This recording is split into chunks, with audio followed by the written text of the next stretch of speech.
Let's just kick You it. can. Let's That's kick okay. it hard. No, it's not worth it.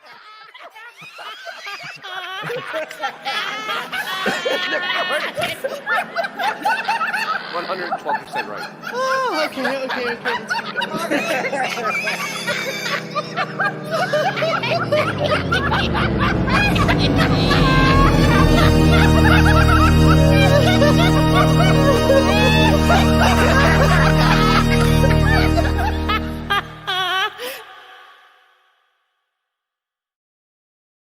That is so amazing. Wow. Mere words cannot even comprehend how much better that is from the original. I'm not going to lie. So that was an amazing Bon Jovial creation for tonight's Radio Gunk show, which I'm going to use permanently. Yeah. Oh, though wait, most there's people- more coming. I'm going to make about another 20 for Oh, you with different Jesus things in there. So, I love it. I love it. The hate for my laugh, and then on top of that, Dennis's laugh cannot be. I know, you Cannot see the be layers I compared put in with- there? I layered it for even Oh, more effect, just to make them even more angry. delicious, delicious. Great non-automaton energy. I love Oh, both. I love everything. All right, so greetings, everyone. Welcome to another edition of Radio Gunk. And tonight I am joined by, of course, John and Dennis. And Bon Jovial is sitting in tonight from Australia. And I know you girls will love to listen to Bon Jovial speak, even if he is saying something completely and utterly ridiculous. So, you'll pay for that. Don't worry, you'll pay for that. Right, a couple of minutes. I'm going to apologize in advance for our tardiness. I know it's 8:12, but naturally we're having technical difficulties, and they are completely my fault. I will 1000% cop to it. But what's going to be fun tonight is that Bon Jovial is going to be in control, hopefully, of the clips. And one thing I will say, please torture Bon Jovial like you did last week. No, she's not going to. No, she's not. I can tell. You don't. Tell them why you won't, Monique. So it's totally my fault that he fucked up. And I will say, yeah, that's right. I knew it. That's why I was furious. That's why my life has been shit for the last few weeks. People have told me you're very unhappy, and I'm like, oh, this woman from America. oh my God, I can't get it to work on this show. And I'm it never wasn't my unhappy. fault. It wasn't your fault. So I will take complete responsibility for that fuck up. So That means I can cancel my shrink appointment next week. Okay, let's get on with the show. Okay. So here's the issue with tonight. So since I am sort of a control freak, and the fact that I will not be having control of the clips, I just need to throw out there in advance two things. Bon Jovial. Number one, do not let them drag out like a dog with no legs. Okay. You've got veto power, of course. Make Anyone sure does. that they are Anyone does. concise. But you know what? I love to add comment, and that's the problem. And try and keep them to like 30 seconds. So even if they're a minute 30 or something like that, you got to give them pausable moments. I will. You got to give them a little yeah. time out. Okay. So yeah, We I could know have had we're this late. I know conversation we're late. beforehand, but anyway. Post a pic of your boobs. No, well, you were a little late coming to the party, so Gary, he I would was say that, actually. Is he asking for Bon Jovials? That's No, you guys. Dennis had his shirt off. He was hosing down the driveway shirtless before. Just before. How'd we you went know? out. That's That's how I wash it down. Friday. God, we're already going to a really weird place for me. All right, so I'm not really necessarily sure what the context of tonight's show is. I did listen to a lot of last week's shows. I did want to make mention of the fact that this is probably the fifth week or sixth week where he does not allow comments on shows where he has guests. And so, they expect people to, I don't know, email or write letters to them. Like, I'm not necessarily sure how they expect people to convey their pleasure or displeasure in the show. All I know is that it's not happening on the normal, social media thing. Through courier or carrier pigeon. I was gonna say, honestly. I was gonna say loaded from Lotus Notes and Yeah. Molded from the back office staff. The things you know best, John. Let's admit the things John knows best. John actually sounds much better this week. He had the blue screen of death last week, and he is working on that problem internally. And thank you to Boff, by the way, for helping me with did he? He gave me like a Windows 7 rebootable hookups, as he always does. Very, very complex stuff. And Dennis, thank you for the SATA drive advice before we went on. I mean, this is riveting stuff. I mean, we're going to dedicate the whole podcast to SATA drives and please call it what it is correctly called. It's SATA. SATA. Is it SATA? SATA. And it's GIF, is just for Monique. Quickly. It's actually GIF. So in America, we could do a whole show on that. Well, okay, so I will tell you that my stepdaughter is best friends with one of like the higher ups in Giphy. Here we go. You sound like Howard right now. He made a video. We had a huge fight. No, we had a huge fucking fight about it one day. Email to the president. And so she sent me a video from the fucking COO of the company saying, "Hi, Monique. This is whatever his name is, Derek from, Giphy, and it is pronounced GIF, not GIF." And I'm like, "You lie. It is not fucking GIF. It is GIF like the peanut butter." And I will stand by that because even Wikipedia says that the originator of the GIF calls it GIF. So there. That's all I got. Oh, no, it can't be. It sounds so stupid. Sin says Monique is 7 degrees of separation from everyone. That's not ridiculous. We could play the Kevin Bacon game with you easily. I don't think there's a single celebrity. I think Cindy Lou Who is right. That is not ridiculous. Yeah, it is weird. Monique's been hanging out with JFK Jr. buying a sandwich or something in line and all this stuff. I've never met him. Standing behind him, leering. I'm sure you were probably sniffing the back of his pants. Yes, I was. Yes, I was. And his girlfriend at the time, Carolyn Bissett, worked right down the block from me. I used to see her all the time. She was a beautiful girl. You couldn't miss her. She was tall and platinum blonde and blue eyes. She was a beauty. Yeah. Flying. So yeah, and as soon as she got engaged, she left her fucking job like immediately. Does Mo know Keanu Reeves? Asking for me. Okay, so one time I was in LA at dinner with a bunch of my coworkers, and we were at one of those stupid showy restaurants, and my girlfriend says, "Okay, don't turn around, don't look now." But Keanu Reeves is sitting right behind you.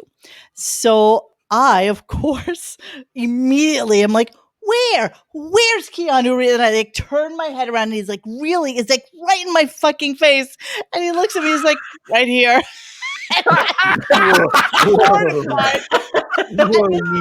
Fucking mortified.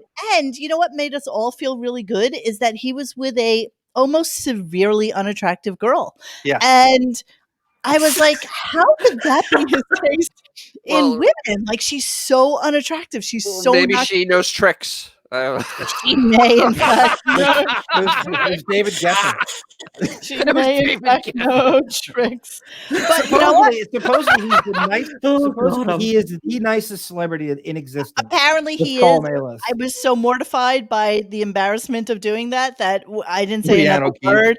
And it was, wasn't in LA, the unwritten rule is really, unless you're a tourist, to never say a fucking word to a celebrity. But it was like around Matrix 2. And he was really, really handsome.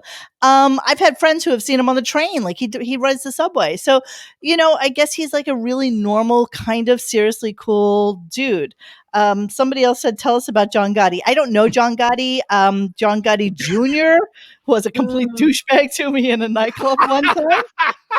I have told the famous story. I wish we had Sal's John Gotti song to play right now. He's absolutely awesome. Victoria Gotti lived in the same block as Allison Stern when Howard lived there. Yeah, in Old Westbury. Howard had her on, and as a phoner to promote the reality show. I guess it was like 04, 05. And he was so fucking weird. He was so scared to ask her anything. Like just that sort of I vaguely remember that jellyfish mafia neurosis. And he was well, I mean, and she was really cool. She was open ended. She was cool as fuck. He would not. He could have. It was horrible. He's such a pussy. He is a pussy. Can I tell you my John Gotti Jr. story real quick? Okay. I was out at a nightclub with my friends, and he's a goon. I mean, I don't know what he looks like now, but even back then, he was kind of like goon. He was like the chubby Gotti, and so I'm standing by the bar with my friends, and I had just gotten a drink, and he comes over and he's with all his, Goonie Gindaloon friends. And and he's like, "Can I buy you a drink?"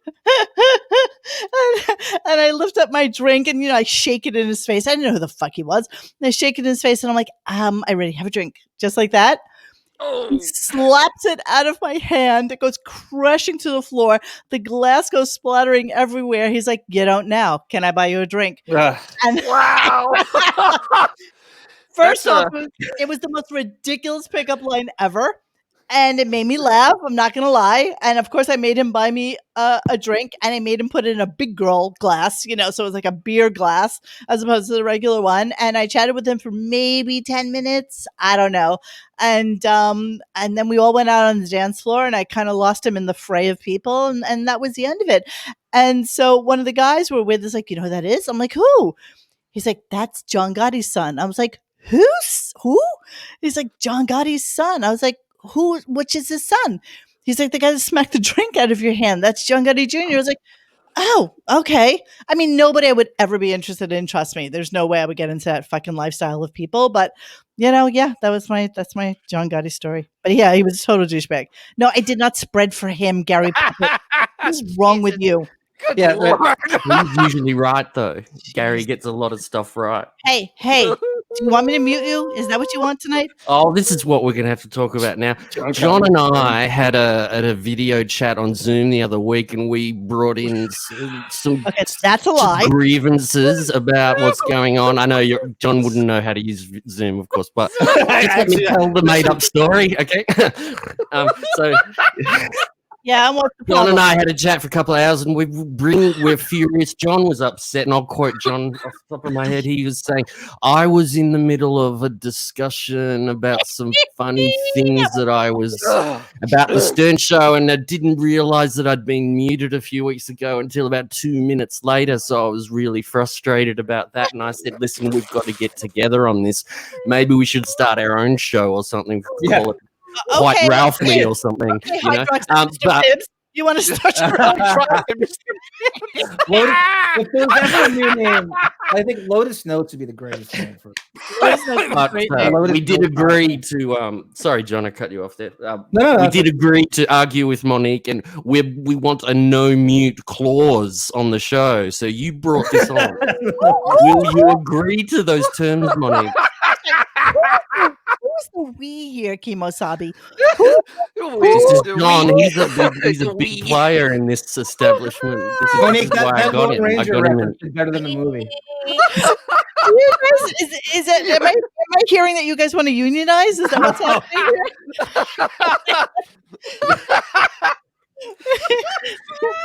That's all I got. I'm done. Oh no! Right, oh no! Mo must go. Oh no! Mo must go.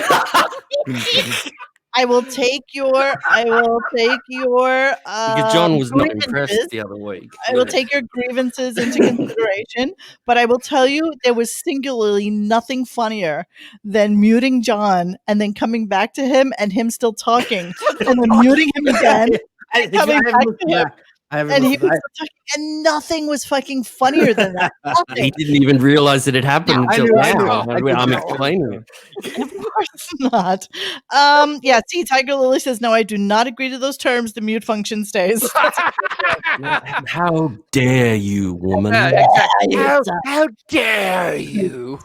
So listen, anytime you guys want to do your own show without me, I am no control freak when it comes to this shit. If you want to do Well, that was you John's idea. It wasn't mine. can knock yourselves out. You can mutiny. blather coherently When about have I ever given you that impression? you. Never. No, I've never once uttered that Not one. my Johnny. Not Yeah, the- see? What? Not Justice my for Johnny. John. Johnny, no, Johnny doesn't need justice. Johnny is perfectly fine. Johnny knows that Johnny is the first person I go to do a show. Everybody knows that. It's never an issue. If he has right of first refusal to any show we do. Period. End of story. Cow. Well, we I'm gonna be started. a I lot mean, nicer we this should we time. should harken back to the origins of the show. Besides Grace, Aardvark is the one that hooked us up. OV on our doesn't get nearly enough credit. He facilitated an email, brokered an email, and that's how That's exactly right. And you may He or may brokered an email. he not. and Jordan Belfort brokered an email. No. And everybody knows the story. But when I first decided to do the podcast, the first person I went to was Xavier, because he was my friend, and he was very well aware of like the whole Stern thing, and he was my buddy. So I went to him and asked him if he wanted to do it. He said, absolutely not. There's like not a shot in hell that I will ever do like a weekly thing with you. But I Just will not- do a Which is cat silly because impression. he's excellent. He's an excellent. He's okay.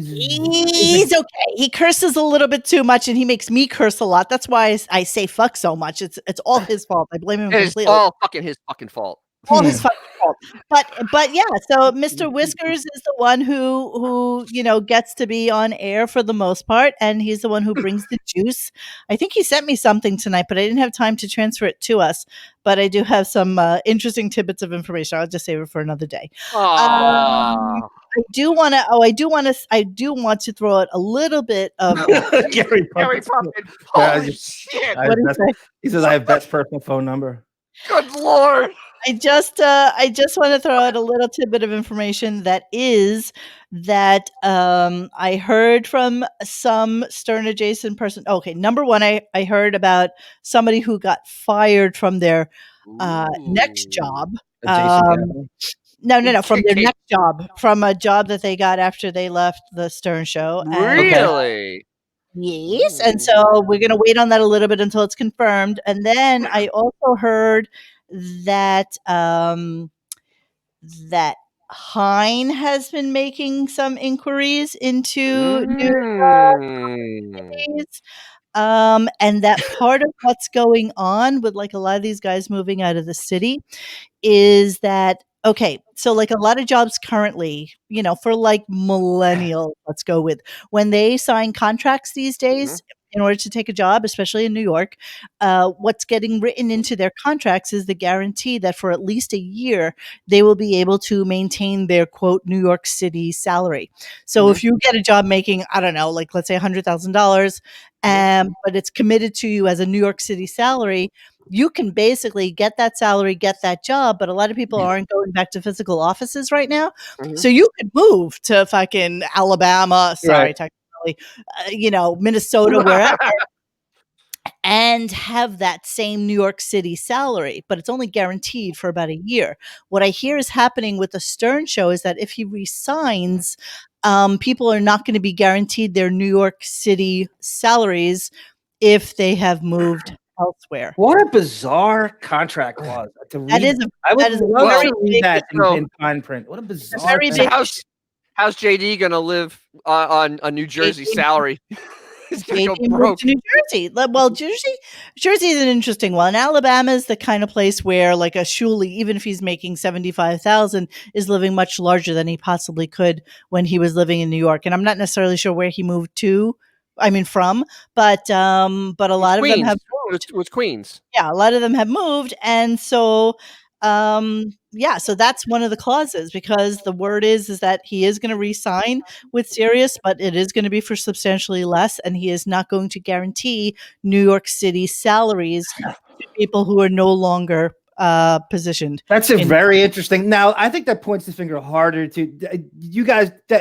Bond, did you listen to the whole show this week, or to just skim through? Dennis, you listened to the whole thing. I listened to, except for the interview parts. I just can't. But yeah, Did, I assume, and I haven't scanned through even Mark Spriggan because he doesn't update it until the next week as a cash grab. I assume they didn't mention Jason Ellis's firing and all, right? Is that no? Right. No, never mentioned it at all. No. So that's one of the things you excess to make room for that, Monique. In addition to that, New York, absolutely. Yeah, we talked about Jason Ellis. We talked about one at a time, fellas. One at a time. Go, Dennis. We talked about Jason Ellis last time. Jason Ellis couldn't attract flies at this point. So he his 15 minutes are up. It was over, and they just moved on. He got there before Howard did. It doesn't matter. His 15 minutes are up. He's over. It's done. Right. So to find, if they're not keeping records of ratings, why? What would be the? So you're saying that he's not attracting anything, so you're going to fire him, but we don't keep ratings. We don't know what you're attracting. So why fire him? If he has an audience, and he has more of an audience than most of the people I can think of on that channel. I don't think so. I don't really hear much about him. I mean, Monique, did you hear a lot about Jason Ellis? I don't like him. It's not that I don't like him, but I don't listen to it. But I do know there were people on our site that listen to his show on a regular basis, and I was surprised at the following he had. He has that whole UFC skater. It's a whole alternative community that we're not tapped into.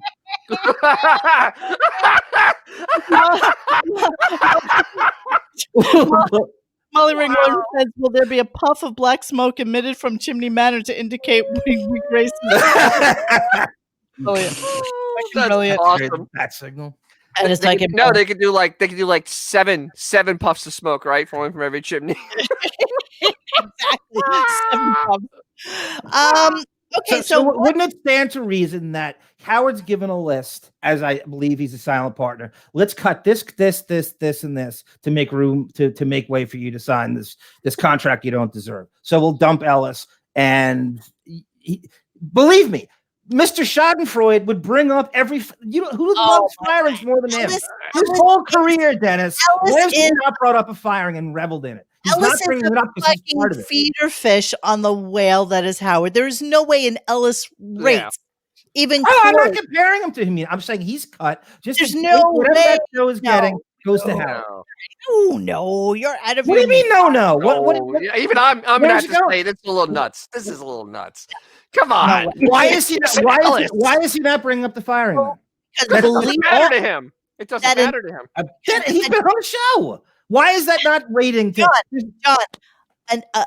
and Ellis makes maybe the same amount as like a Jason Kaplan. Literally, he could fire one. No, I heard he's making 7. He said he was making 7 figures. I've heard from a few different people he was making way more than you think. That is lying. There's no way that Jason Ellis was making that much fucking money. No way. Absolutely not. No way. Radio as a general rule doesn't make that much money. And believe me, if he has like a 2-year contract, after 2 years on a sliding scale, he's not making as much money. It's just same thing that like what happened with, when Opie and Anthony broke up, and then it was just Opie with what's his name, the little guy, and then Jim Norton. And then it was Jim and Sam or whatever it was. I am positive that as other people like accrete salary, a Jim Norton isn't making a shit ton more than what he was making when he was with Opie. He's a buckle client. There's no raises though. There's no and he doesn't need it. Yeah, Katie. I totally lost my train of thought. I'm sorry. I was going into something else. Scott Salem's tweet to Ellis was interesting. I did read that. I don't have it handy. So maybe you could tell us what he Howard's talking about fucking. You guys are so wrong. Howard's talking about fucking Booker and Kid Chris getting fired. There's no way Ellis isn't on his, and there's no way those are his gateway people. He's not involved in this. He knows exactly what goes on at that company. He rebels in firings, and if he doesn't, it's because he has something to do with it. He pays attention to himself. You're never convinced me that he's not involved in it. Kid Chris, Ellis just told Dr. Drew, I have a house on the beach. I've got everything I wanted to. I can retire. By the way, Bond, how does Ellis register with you guys in the Outback? Because he's probably people, but not me. I don't know that shit. I don't know that. But I know him. I wouldn't know him unless I'd seen him on Howard. There's no personality too little for Howard to revel in their firing or be involved in. Oh my Realize god. that He's so petty. Yeah, but John, you're forgetting that Sirius first and foremost is a fucking radio station. They need people on their station. Correct. The only way they get people They to do listen what they do. Look at Howard 101. Howard is people on their 95% of his week is non-programmed. Oh. I know, but there's like the out channel, there's the comedy channel, there's the pro America, con America, liberals, Republicans, all fucking sorts of shows on there with all sorts of people that get all sorts of salaries. There's no fucking way that Howard is aware of every person on there. He's on his show. He's been on it. He was a regular The only guest. reason, wait. There's That's no like way. That's like saying he could be responsible for Andy Cohen being fired. It's the same difference. The only reason Jason Ellis was on his show because of his dick. That was literally the only reason he was on the show. That was the last time, but he'd been on the show many, many times since he started Sirius. So he has a man crush on him. That's the only reason. They have, but that's it. I mean, it's over. Yeah, that's all. I mean, honestly, no. And Jason Ellis is not a needle mover at all on Sirius. He's a time filler. Honest to God. Seriously, it really didn't matter. How do you know, Dennis? How do you know? What numbers are you looking at? Do they have listeners? They don't have listeners. You don't know. You don't know who's. Oh, they do, but you're going because you don't listen to it. I've been on it. As far as I know, he has enough of a following where I know it's like with the same people who listen to Jay Thomas. You don't have they're never going to release those listener numbers. So how do you know? I know, but there's too many channels with too many people. Exactly. That's like saying he would get rid of like Mad Dog. That's like saying he would get rid of like anybody. Like it's not his right to say. People have contracts. Oh, wait. People have like money Monique, wait. There is one thing though. Morning shows, people that are kind of close competition, that he does fuck with. If he sees them as a threat, he does fuck with them. You're out of your fucking minds. They have contracts. So do you want the risk? Listen. A classic example is that other show. What's that other show that Tracy Lynn used to listen to all the time? Covio, Rich and Cole. Rich. They moved them to later in the morning. They moved them away from the morning shift. Yeah, but so fucking what? They have contracts. So let's say, for argument's sake, they make $100,000 each. I'm not saying they do. Right. That's probably on the low side. Whatever it is that they make, you can't tell me they don't have like 3-year locked in fucking contracts. So why would anybody like bother? And let's not discount Ross Zapin as the boss of that LA thing. Ross Zapin is the boss of right. That's where Ellis works from. Howard Ellis went on Stuttering John's podcast and pretty much ripped. Did he? Zapin. Well, he pretty much ripped Zapin. Bad decision for him. And that's enough. That's enough. That motherfucker is so bitter. If he got pissed at Spencer Coburn for talking about his hair for 5 minutes on a fucking show that's on Sunday night for 2 hours that 15 people listen to, you don't think he's going to have some bitter to go on Stuttering John's podcast? Yes, I do. He's that bitter. He is that petty. There's nobody too small he won't want to eradicate. I don't think Howard gives a shit anymore. I don't know what what part of Howard making $90 million a year means that Howard fucking won. Okay, he doesn't give a fuck about the little people. I'll disagree with that. Howard decided to fire him. That has to be the way. If he wasn't, he would have talked about it, Monique. You don't think that's coming up on this show this week? He has that little Schadenfreude reveling. It doesn't matter if it's terrestrial. The way he talks about Chris and fucking Booker. There's nobody in radio that gets fired that he won't. He loves it. He loves when people get fired. The reason he didn't bring it up because he's involved in it. Yeah. Oh, I don't think so. I'm so sure. You can think anything he doesn't choose to talk about. Nothing. You don't think that got to him in seconds? You don't think he got 15,000 texts when Ellis got fired from his people? You don't know what he gives a shit about people doing bad. He is the king of all Schadenfreude. Only if they have done something to harm him. He has no hobbies except wishing the worst on people, and Schadenfreude is what he masters. There's no way he doesn't bring up anything. anything. There is nothing he brings up that is topical unless it's somebody that has harmed him in some way. Okay? Period. There's no reason for him to fire a fucking Jason Ellis, even if he's making $2 million a year. That doesn't fucking factor. Yes, there is. He absorbs his money. Yes, there is. Yes, there is. No. He absorbed his money and he talks You shit guys about him are all the time. insane. No, hey, don't load me into this. You I'm never- not. you never- I'm you never not on board convinced with this. Don't you- Run, Dennis, How do you not run. know him by now? Jesus Christ, How Monique. vindictive, how bitter, how Jesus. petty he is. You don't think that that's all he does is revel in people's firing from radio. There's nobody too small. No, I don't agree. Oh, you're so wrong. Oh. I don't agree. I don't think that he gives a shit about anybody else there except for himself. Oh, no, wait. They at least run it by him. We don't Right, want Ellis anymore. What do you absolutely run think? it by And he him. can veto At it. the worst case He could say, scenario, no, I Howard, want you're Ellis. gonna drop are Jason Ellis. At the worst case scenario, the He's at manager- the end of his fucking contract. We don't even know truly that he is No, re-signing. Monique, you're not How getting is it. What do you think would happen? fired? What do you think Why would would he happen give a if? shit about Listen a to me. Jason What do you Ellis? think would? No. Why What does do he you give a think shit would about Scott the happen? engineer? No. Why does he give a shit about Scott the engineer? He Huh? doesn't. He Well, doesn't. he had him fired. What are you talking about? He doesn't. He had him That was a fired. personal affront. Right. Jason Ellis gave him personal affront. When? Jason Ellis did what? On What did Jason Stuttering Ellis John's do? podcast. Oh, come on. Was that before or after? This is like 3 months ago. It's on Stuttering John's podcast. He revealed enough to get to. I guarantee it. There's no way his spies. It's not just John's. I mean, he's been to. I'm telling you, that's enough to get on his radar and to have him. If Scott the engineer got fired, he's firing fucking salespeople. You guys, multi-millionaires. Once again, you're only care about things that affect them personally. He doesn't give a shit about anybody else at that station but himself. And he doesn't give a fuck where Sirius gets the money what from we're saying. as long as they get the money. He's not going through and fucking cherry picking people to pick off of the goddamn stations so that he can accrete their money. It doesn't matter to him. You got to be kidding me. Did you hear what You guys are crazy to You think don't that. you're not absorb looping that? me in, right? Because I'm not on board with this. No, wait. I'm going to settle this. I've got to ask Monique. Listen to me for 1 sec. If Sirius came to Howard and said, "We're thinking of getting rid of Jason. We're not interested anymore," and Howard said, "No, right I there. want him," Stop right what there. do you think would happen? Stop right there. They wouldn't come to him.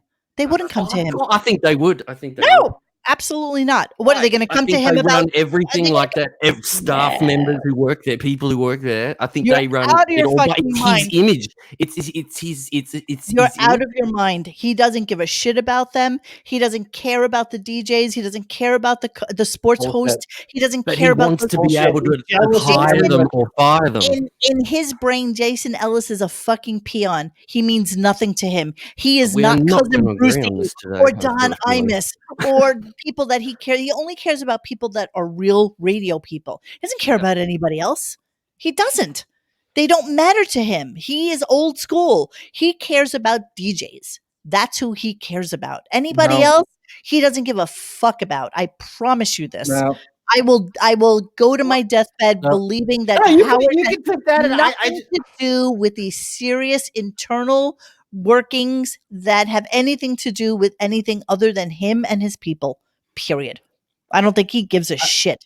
Gunkster of Love writes it pretty well. He goes, Monique, you were so wrong. You were thinking that Howard's a rational person. Howard cares about everything if he's slighted. That's He how he wasn't, thinks. There's but he's no not. slight too small. You're But giving him too much. You're giving him too much credit for being above it all. He's not above anything. He's ignorant when he wants to be. He plays stupid when he plays the dumb card when it suits him and it's convenient. He ain't playing dumb. There is no firing too small for him. There is no slight too small for. He does not think on those terms. Exactly. I mean, was it so Ah. bad that Gilbert regurgitated part of a fucking muffin or whatever? Tiger Howard Woods, what saw energy- that what and energy- never on the show again. Tiger Woods, what fucking energy are you talking about? He works 12 hours a week. He works how much? 112 days a year. He works 12 hours a week. The show is anything he wants it to be. It's nothing. He doodles. He lives out his fucking closeted fantasies. What energy? What? You guys keep yelling. I gotta let my dog out of the room. Oh shit! Did you hear that tone? His whole personality We're gonna revolves clip around that on Scott later, right, Dennis? People doing badly. That is his Go, energy. John. Go for it, John. Huh? No. Schadenfreude is his life force. That is his energy. That's the first thing. He doesn't like us yelling at me. He doesn't like me raising my voice. Okay. So he got You upset. can move on. You can move on. Yeah, I please. think he's completely involved in it. You don't. All right, guys, let's move on. I mean, we really need to, in a serious way, if we're going to All get right, through all this crazy I shit. have to get up at 5:30 in the morning. Can we at least make it so I can sleep for 20 minutes? Yeah, no, we're Cut down your masturbation ending time. at You have 11. an hour or longer. We're ending at 11, regardless of what happens in the 11. show. Yeah, we are. There's We are. nothing else to do. Okay, let's go. What do you got, Bon? Okay. All in your Well, hand. I've got two Oh, things. we're doing right. other stuff. Okay, Yeah, I guess so. I guess so. I So, know. I'm sorry for yelling in front of the good boy. I know. I'm sorry. It's He just got a really friendly debate. There's nothing malicious. No, about we're it. not. I know. So Look, stupid. at the end of the day, Sound like- I don't give a shit because sounded- they all make more money than I do. So You know what? That made me homesick because it sounded like Christmas dinner. I mean, it was. Exactly. We didn't get to do this for Thanksgiving, so here we are. Yes, yeah. Gunkster of Love is right again, and I'm not trying to jerk myself off here to people who Yes, agree you with are. me. But this Oh is like, my did he bring God. up Gary Puppet? He brought up Gary Puppet on Twitter.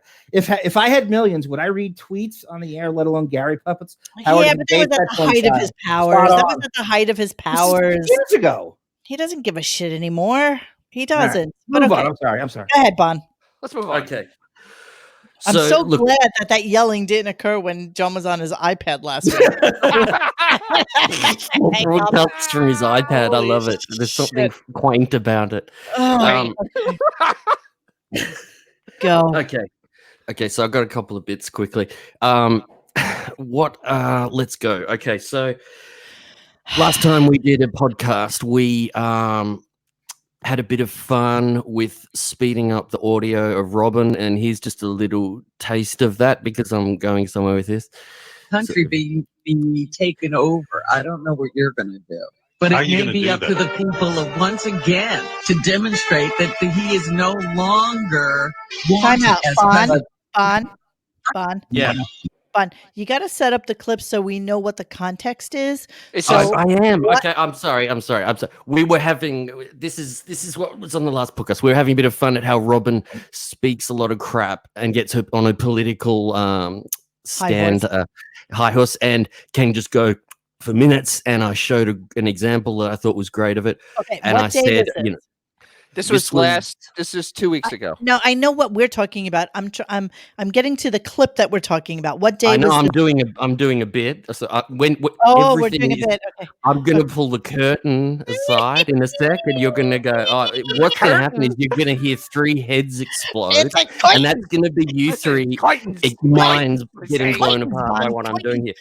All right, so let's what go. we did was, I'm just showing this for anyone who didn't hear what we did, which was speed it up and laugh at them. Okay. By the way, that was Fred's one drop for the week. The trumpet. somebody tries to take over the country, it doesn't quite pull it off. Also, you see how he crumbled when the economy started to go. All those other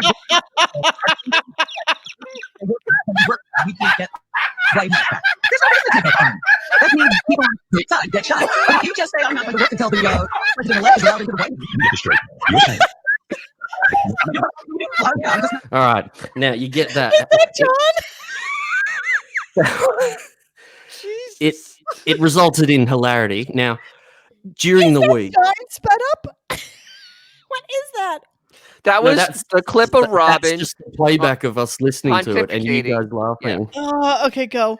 It was a playback of a playback. Come on. I'm getting there. Whew.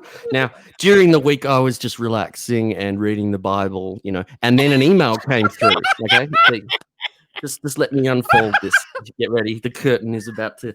And I got an email, and I said, "Oh, what's this?" And I read the email, and you're not going to believe who it was from. Who do you think? It was from Robin Quivers. That's right. She emailed me. Okay, so see where I'm going here, and I'll read it to you. It's very brief. You will, because you're not going to like this. And the email said, "Hey, asshole, I heard your bit on that cruel woman's podcast." And I think he means you, Monique. Now, I think she means you. Now, she said, "You all enjoyed laughing at my expense. speeding up the important speech about politics. That was foolish. Go ahead and suck a fuck.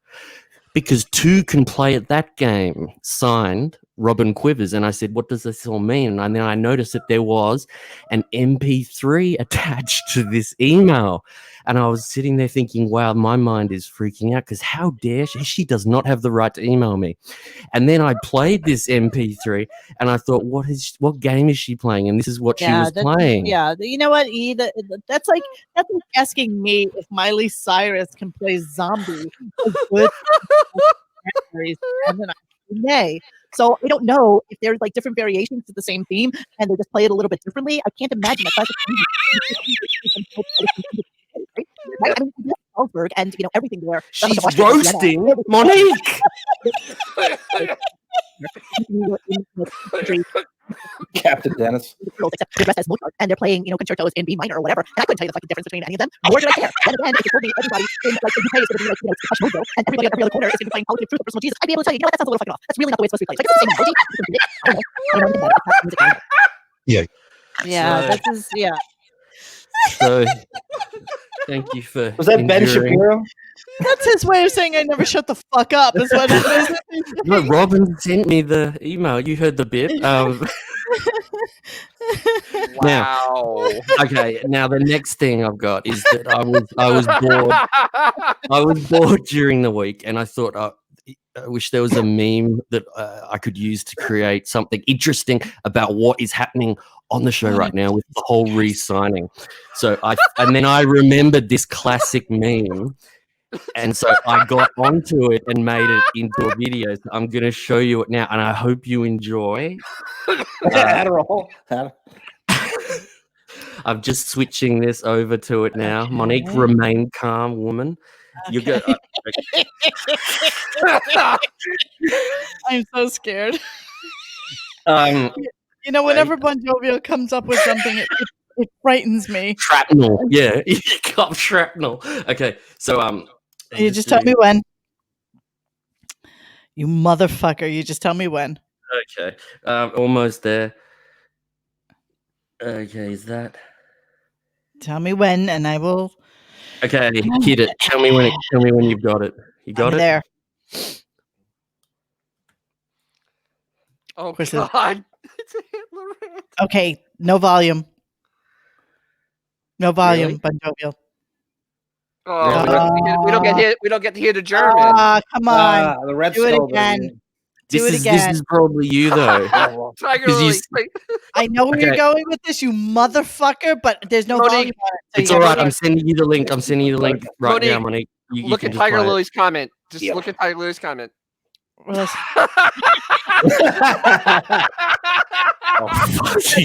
everyone. That's probably one of the best.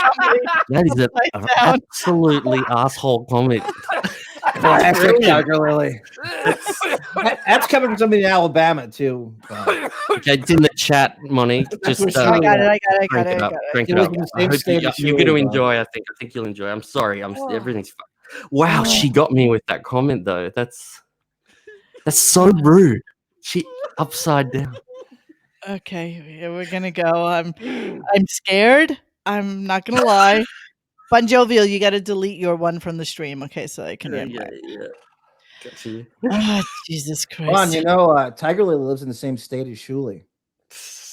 Oh no, she's defective. She's defective.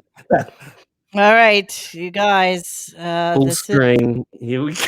I'm full screening it. I am ready to go. I am so fucking scared. I have no words. All right. You've never seen a Hitler rant parody? Oh, Xavier has a brilliant one, a Howard Stern one. That's fucking brilliant. All right, here we go. Brian. Oh, WNBC clap. Oh, fucking bravo. As great as that is, imagine the people listening to this on audio. Just 10 minutes straight of laughing. No visual. Yeah, this is an audio podcast. Oh my God. Oh my God. Absolutely. His neighbors are calling the police as we speak. That was laughing himself to death. That was absolutely one of the funniest fucking things. That is just Brilliant. Brilliant. I And cannot wait to share that with the entirety of our social media stratosphere. well, I'm Brilliant. going to post a thread within it because everyone can make this really fucking easily. You just go to the webpage and for people who aren't computer savvy, they just have all these text fields and you type in each sentence and then you can just create a video. So I'm going to make a thread and I know all of you guys are going to like Gary Puppet, fucking Reno, Beanie Mac, and John, of course, Dennis, Monique. Will you pledge to make a video? All of you, everyone has to make a video because it's an endless barrel of fun that we can go through with that. Xavier did one back apparently at Stern Fan Network. Back way back in the fucking day, because that's been around for like 1,000 years. I'll tell you, I think I watched his because I did a YouTube search and there was only one other video because I was wondering if everybody's done it before. And there was one, but it was very anti-Semitic. Was Xavier's anti-Semitic? Is it probably that one? I couldn't find any others done. Bon, do you have to use Hitler? As much as I love Hitler, do you have to use Hitler? Okay. It's the scene that one, in the undertog that it's the bunker scene, and it's just him losing his shit. That's why they call it the Hitler rant. So it's him ranting. Oh, but yeah, he's realizing that he's gonna die. Exactly. Everything. I know enough German. Yeah, I'm gonna have Xavier send me the one that he did with Mutt, who was apparently supposed to get $1 million for Stern Fan Network back in the day. Oh, that's right. Yeah, and it was how'd that work out? Exactly. That was brilliant. That was My ribs, literally, my ribs hurt. I mean, I'm actually in pain right now. We wouldn't, in all fairness, we wouldn't be here if it wasn't for Mutt, though. The transitions from that to PayPal Shed to Gunk, and he kind of started that whole Stern message board thing, and people kind of drafting on it. But he he ate himself, and that "fuck you, midget" thing was just as embarrassing as it gets when he shut it down. And absolutely, seriously, like Xavier and I talk about it all the time. Literally, if they would give us $100,000, we'd be like, where'd we sign? You know what I mean? $1 million for that fucking site is just mind blowing. But he said it wasn't that much money. But he decided to shut it down out of his love for Howard. Bizarrely enough, I don't know. There's nothing worse than that. All right, that was brilliant, fun. That was absolutely fucking brilliant. Yeah, that was delicious. All right, so let's get on with Monday. I can't even breathe. Dennis, Monday. I don't think I ever heard you laugh that hard. Like I seriously.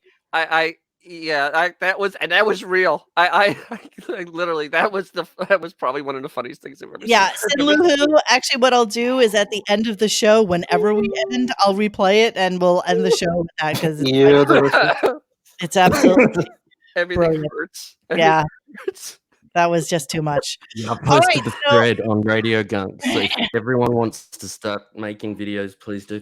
Okay, now, so I've just shared Monday's window. I think I have it, but I'm actually going to leave it on us, and then you can just tell us what we're going to listen to. How about that? I can't even breathe. You want me to operate it, or do you want to operate it? Oh my God! I can't operate yours. You have it up, so. Okay, so Monday. I'll just make an extra while you're talking. I'll just make an extra one, so I have it just in case we have an issue with yours. Okay. Okay, we're good. So Monday, and God, thank you, Dennis, for the mockery thread. I was picking clips, and Dennis was like tagging me in the mockery thread with just awful stuff that happened.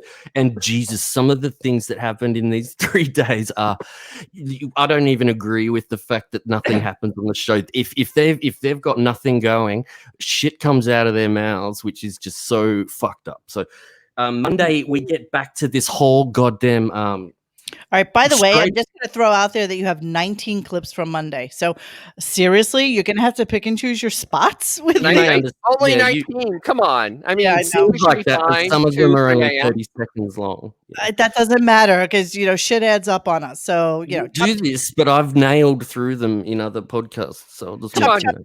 Come on, One of them Monique. I had about 50 clips in one of the things. Come on, Monique. Chuck, chuck on. We covered 2 items in 52 minutes. We're I doing know. great. Jesus Christ. Somebody give Dennis an inhaler. All right, let me slam through a few of these and give your thoughts if you want. So Howard finally gets onto Rob Zombie like a week later. He was talking about it last week, and he tries to make a joke, and I just can't understand who writes this shit for him because his punchline is fucking atrocious. Please tell me what you think. Okay, are you hearing this now? He's such a talented guy. You got that? Yep. Okay. Yeah. And So he's talking about Rob Zombie being an extremely talented painter and artist, and I was like, oh, they always do. Marilyn Manson thinks he's an artist. Everyone's an Sells artist. paintings for thousands of dollars, and you go, wow, he just looks like someone poured it all over. Anyway, here we go. pleasure to touch base with him, talk to him, and see some artwork. And wow, he's really very, very talented. And I said to him, what do you do with these paintings? Nothing. Hello? Bong? Hello? Did he drop on us? I'm Yeah. here. Look at that. Did he drop- Oh my God. He had everything almost working. I'm here. Oh, okay. Couldn't hear it. Oh, okay. Couldn't you hear it? Continue. No, we Sorry. get up to a point where he talked about the painting and also just dropped off to nothing. Yeah, sorry.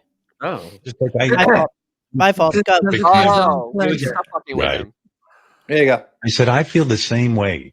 And Rob hit it on the head. He said, with painting, he goes, it's the one place I'm not evaluated. My music is evaluated. The movies are evaluated. This is evaluated. But painting, that's for me. That's how I feel.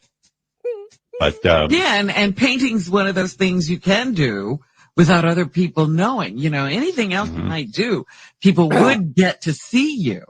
If you decided, now I'm going to sing, or if you're not a singer, No, or people now might I'm not gonna, hear you sing. if you're a public person, everything you do that requires you to be outside to do it gets scrutinized.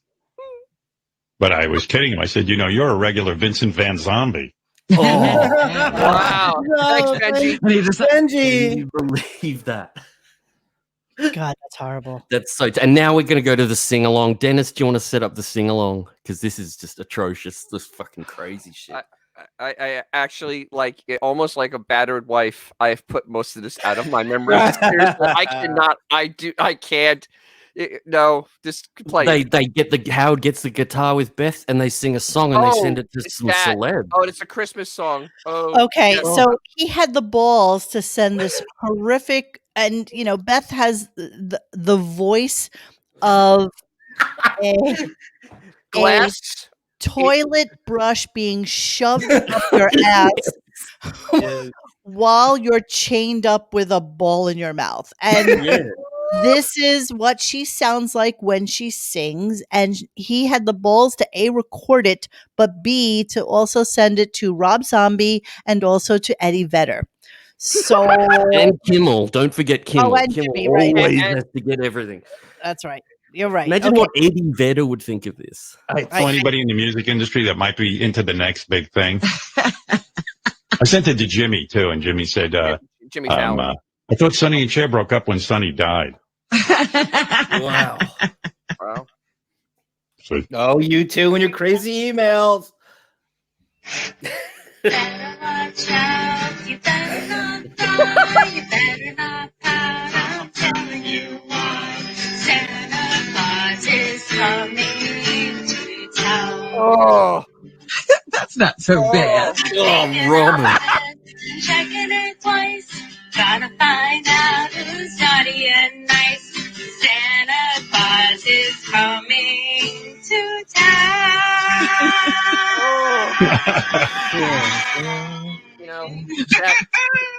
It's like Close to you. it's Holy shit. it's singing. It's just like its chest, B flat. I mean, Oh, sweet. Did you come up with that one a few days ago for the podcast? no, I just came up now. That's a good one. That was off the cuff. What is Monsoon calls her Frankentits? Frankentits. That's the official nickname. That might be the best nickname for her. I don't know, bolt on, but I don't know. Frankentits might be the best one. When Monsoon calls him dude, that's pretty good. Yeah. Come on, dude. Well, I want her to do a Hitler Reacts video because you know who it would be about. Honestly, as hideous as she might sing better than Rob Zombie if you took away the digitized auto tune in the studio. I don't think so. Rob Zombie is hideous. He doesn't play an instrument. I don't even know if he writes his own crap. Is he even a musician? What is this guy? I think he plays piano and guitar. Have you ever seen him play an instrument on stage? Oh well, I mean, he's a discount. He's a discount ministry, really. Ministry with a very good comparison. Nice. Well, you know what? Before you play your next clip, I happen to think that Rob Zombie actually does do like graffiti art really, really well. Like he went to Parsons for fine design, for fine art. So he actually does have an semblance of what is this crush? No. What is this crush grooving? What is he, 60? He's doing graffiti art? No. Giving him credibility now. Oh. He's the guy who called the cops on skaters outside his neighborhood. Mr. Fucking, there was like 3 skate kids on a half pipe, and he called the cops on them. Well, yeah. He comes running out and he's Dragula, if you've ever heard that song. Whew. He is. So that's his art. That's like what he does. Like he does this kind of stuff. Very like, I mean, he's talented. He is talented. Listen, better than the singing. Yeah, I'll give him that. I'll give you that. Yeah. It's better than Howard's art. Do you have? Yeah, that's true. By default, you don't even have to see it. Stern art. Yeah, let's not lie to ourselves about Howard's fucking art, okay? Because I've been meaning to start a thread about this, and I keep forgetting to. But here, let me share the screen. But there is no way that the man who did. Hold on, here it comes. Do you see that screen? Yes. Okay. There is no way that the man who did this in 2017, Trace. right? Mm-hmm.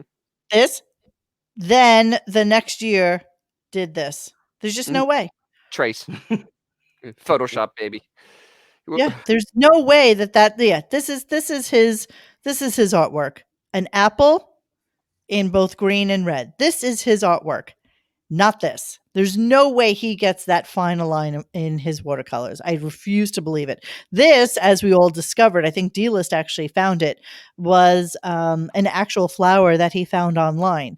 So I'm sure he used like a Photoshop program to trace that art and then water paint over it. That's exactly what he did. So there's no fucking way. Here, there's how this is one Howard did of Baba Booey.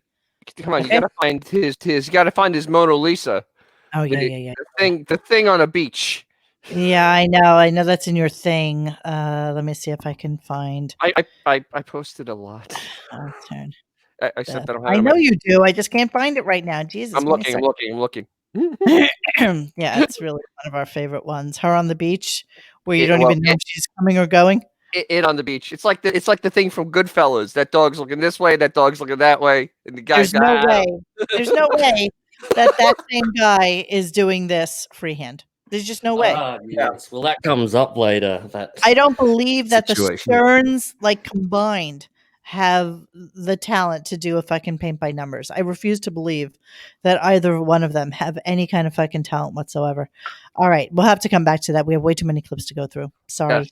It's okay. Let me just stop sharing my screen. All right, Bon, we're back to you. You can go. So he goes, he starts giving shit to JD and giving him financial advice, and it's just my father drilled this into my head. I believe in savings programs. If you've got $200 or $300 extra every month, instead of gambling, why not take it and put it into some financial investment? Now, I'm not saying you're Warren Buffett, but that was Warren Buffett's strategy. Even when he made 5 cents when he was a newspaper delivery boy, he just saved. if you've got that little bit of extra income, like I know my father was never a wealthy man, but he would take $25 a week, and he'd buy whatever Disney stock. He'd save up and buy Disney stock. And that's how he was able to retire in his 50s. He never made a lot of money, but he would always buy Disney stock. And then and then all of a sudden there would be, they would issue him more stock because the stock would split or it would quadruple or it would, over the years. Baseball cards, gambling. I mean, drinking more marijuana. Retirement plan. He's got marijuana now, drinking and gambling. I mean, really. I haven't done a lot of weed. I actually haven't done any since right before I moved to New Jersey. There you go. Maybe he should invest in Sirius in 2004 and 2005 as an insider trader. So, like Howard did. All right. Later in the week, Howard actually, I'm going to kind of blow up the Ben Stern thing. Howard later in the week brings up that he had a neighbor, that the one that owned the warehouse where he worked, that had a heated driveway and owned 2 Cadillacs. All right. So they moved. That's how poor their neighborhood was. That they I mean, this is in the 1960s, a heated driveway and 2 Cadillacs. Ben Stern. There was a heated driveway in the 60s. Yes. That existed back then? Yes. Coil. Wow. He was That's coil. what he says. It's really weird. So here's the thing, though. Ben Stern owned the music, that studio. He owned it 100%, and they did commercial work. Ben Stern made a lot of money. Ben Stern did very well for himself. He paid cash for houses. Ben Stern did not have mortgages. I remember Howard talked about it when he used to actually talk about his parents in a real way. His father always told him not to have a mortgage. That's why Howard would buy houses. That's why Howard would move up the houses. It was because of that. Ben did not like taking out mortgages. Well, I put on a graphic right here of the Disney 58-year stock price history, just so that we could get an idea. It was 83 cents, 82 cents, $1.22. 1980, it was 93 cents. 1990, it was $6. Leaped up to 28, which would have been profitable for somebody back in 1998. But you can't tell me that throughout. Listen, if he was brilliant enough to buy it at 50 cents, in 1971, I'd say God bless you. But I don't understand that. And I've always had enough for him to retire when Howard pays for everything for them. It flatlined more than Julia Roberts and Kiefer Sutherland for 25 years. And I don't know. Ben retired in the 90s. I mean, he literally retired in the 90s, even before Howard was paying for everything. He had his own money. I don't think I ever listened to the show when he was working. What was the year he retired, Dennis? What was the very year he retired? Do you have a? How could he know that?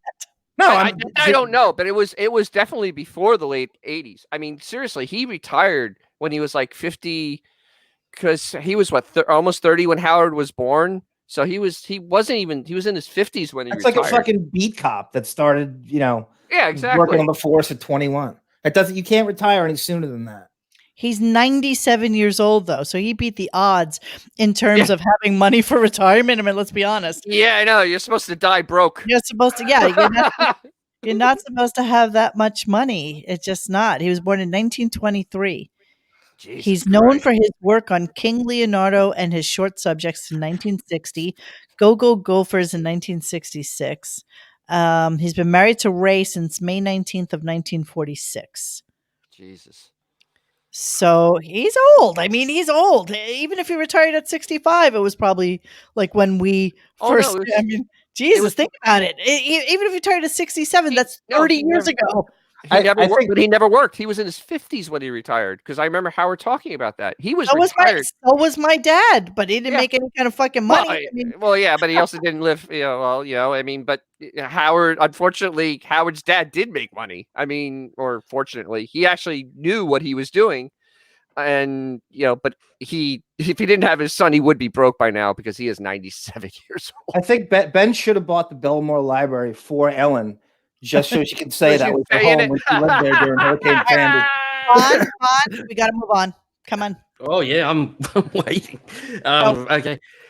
Gets onto chess, and Dennis nailed this in the thread. The logic of Howard is great. Don Adams. You want to see fucked up stuff? Go play chess online.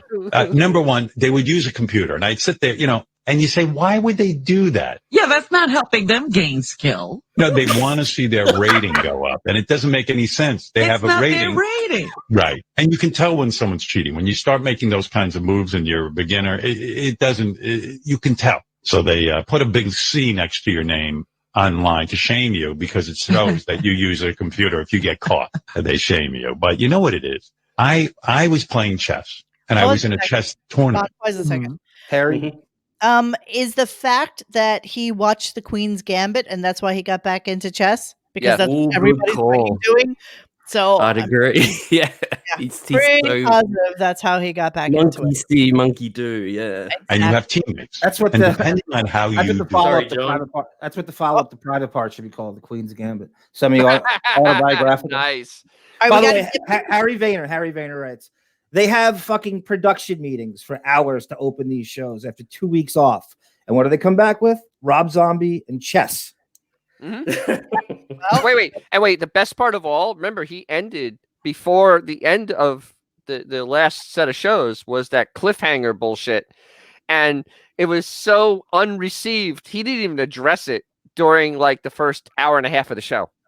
Think of that for a second. Yeah, we're getting to that. I know, it's That's- just hilarious though. It All is right, outrageous. go on, Bon. Go on. Move on. Let's in move your on. game. It affects the whole team. I see. And sometimes I'd lose. I'd make a dumb move and I'd lose. Well, my teammates, gee, that was a dumb move you made. You know, I mean, they start yelling at you and they're depending on you to win so they can win the league. And I'm like, you mudding fucking nerds. Who cares if you win the league? They just, What do you get if you win? You're not a pro. Right. So I remember sometimes my hand would be shaking. I was so nervous because I didn't want to let down the other nerds. So I was like, no wonder people are using a computer. You don't want to lose. You don't want to let down your team. I couldn't take it. And I knew the owner of the chess website. I would come up. I go on a Sunday. I go, I know. What a Sunday. This is stupid. But I'm telling you, there's a guy who's cheating on there, and you need to. That's when I knew I had to leave. Wow. You know what it's like? It's like going to one of those bodybuilding contests and you're not on steroids. Pause, please. Wow. So the balls of him calling. Okay. So clearly the chess guy is probably the one who was his teacher because, you know, he has a teacher for every fucking thing he does in his life. So the guy probably has a website and that's how he even got the teacher because he probably reached out to him to say, hey, I'm Howard Stern and I'd love for you to teach me how to play chess. Right. So that's who this guy is. And I hate him. I hate everything about his pastimes and the things he does for fun. I mean, he's just such a fucking boring mope. But He's such a fucking poser. Yep, it's just mercurial interest that he loses in 2 weeks. There's nothing. Even the things that he claims to be passionate about will all go away. Exactly. Everything Howard touches dies. Yeah. All right, go on, Bun.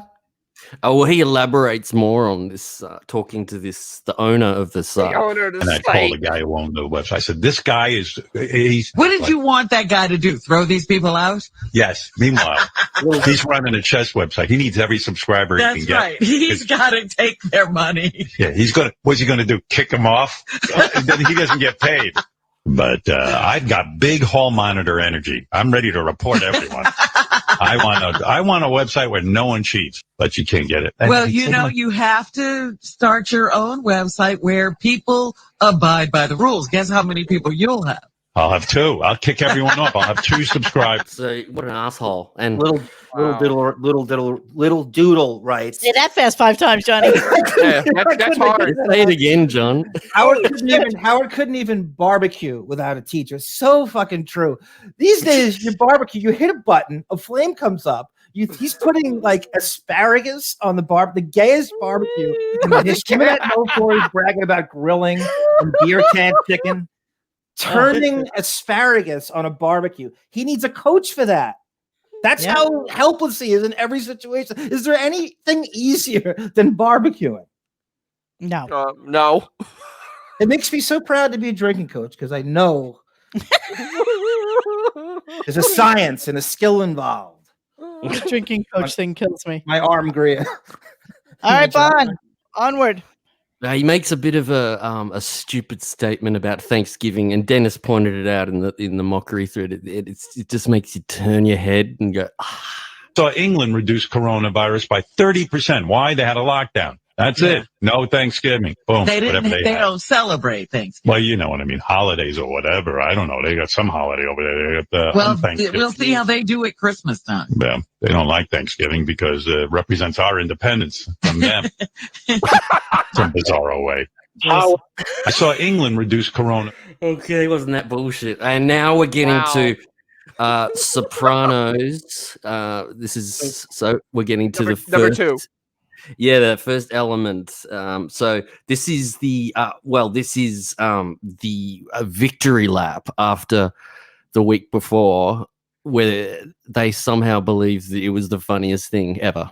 Howard, man, the Sopranos style ending. I went back and had to rewatch that show because I never got that ending, and then I started freaking out. I'm like, what happened to Howard? Is there like some kind of is there a man in a members only jacket around the corner? I'm like, look out, Howard. Then I'm thinking, oh my God, it was really freaking me out, kind of like when I saw it at the end, and I was just, it was clever, but I'm like, I'll never listen to Journey again.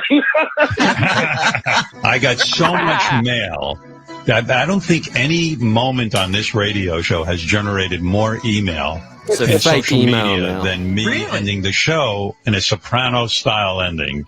It was overwhelming. Jimmy Kimmel wrote me immediately and said, for those of us who depend on the show for our life, that was really cruel to do that. I said, that was being creative, but I'll read you some of the email. That was such a clever response to the questions on whether you're renewing your contract or not, Howard. I've been listening since the WNBC days, and this ranks as one of the great Stern Show moments. These are the positive ones. I'll get to the negative ones. That was a horrendous way to end the week and head into a difficult holiday. It really felt like a gut punch. I've never in 30 years of listening had a negative thing to say about the show, but that was very disappointing, selfish, and not funny. People didn't like it. I get it. Very funny, but I'm literally having a panic attack right now and crying. Howard, that was so wrong to do to us on a Wednesday. Please tell me that was a joke and you're Journey? Yeah, they're playing it in the background. Playing Journey in the background again. Notice that the critical emails are still kissing ass. Yes, one fan had mixed feelings about it. That was a real dick move, Howard, but it was the perfect mixture of genius and rude. I'm canceling my subscription, you prick. Just kidding. I'm looking forward to hopefully hearing more Stern Show in 2021. Here's another mixed feeling. Seriously? I thought my radio died. You pulled the Sopranos ending before a week-long break. It's funny as hell, but fuck you. Now, Molly Ringworm, exit 136. And then, yes, fuck Jimmy Kimmel. All you people wonder how Howard goes on with all the negativity and the bubble that he exists in. It's Jimmy Kimmel propping up that fucking ego, telling him this bullshit is brilliant. Do you know how hacky this bit is? Do you know how long people have been doing this? Kimmel's worked in comedy since the late 90s. Do you know how hacky this is? This Sopranos bullshit ending with the Journey song. People have been beating this to death for 10 years. This is not fresh and unique. And he just backward complimented himself when he said, the writing is they hated it because they can't stand that. I'm not giving him an answer.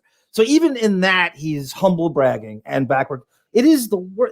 Yes, Jimmy Kimmel is the reason he goes on. It's the reason he renews. He writes in these ass-kissy, obsequious emails after these horrible, and he knows better. That's the worst part. That's why you got to hate Kimmel. That's right. I used to like him. Yeah. By the way, Xavier just sent me the "fuck you mutt." Hitler finds out about the Stern Fan Network shutdown, which I'll play later. But it's fucking hysterical. It's one of the original ones of like, Judy Bobuti. He says, why is Kimmel doing it? He's doing it because Kimmel's existence is to kiss ass on the heroes he had growing up. He needs to hang out with Letterman, Howard, and Huey Lewis to any extent he can. And he will tell them anything they want to hear just so he can vacation with them and go fishing with Huey Lewis and Montana and Letterman. There's nothing he won't. So, I mean, to think, Dorian Morgan beautifully said, soccer mom humor. Perfect. Oh, yeah. Perfect. Yeah. All right, Bon, onward. Well, we're probably an hour into the show or maybe a little longer, but then after all of that, this is what happens, and this is going to just kill anyone who hasn't heard it yet. Where is my music? Because I am ready to make an announcement, so I'll do it right now. How's that? Wait for Fred. It made a lot of news, too. That's right. No, it did. What that?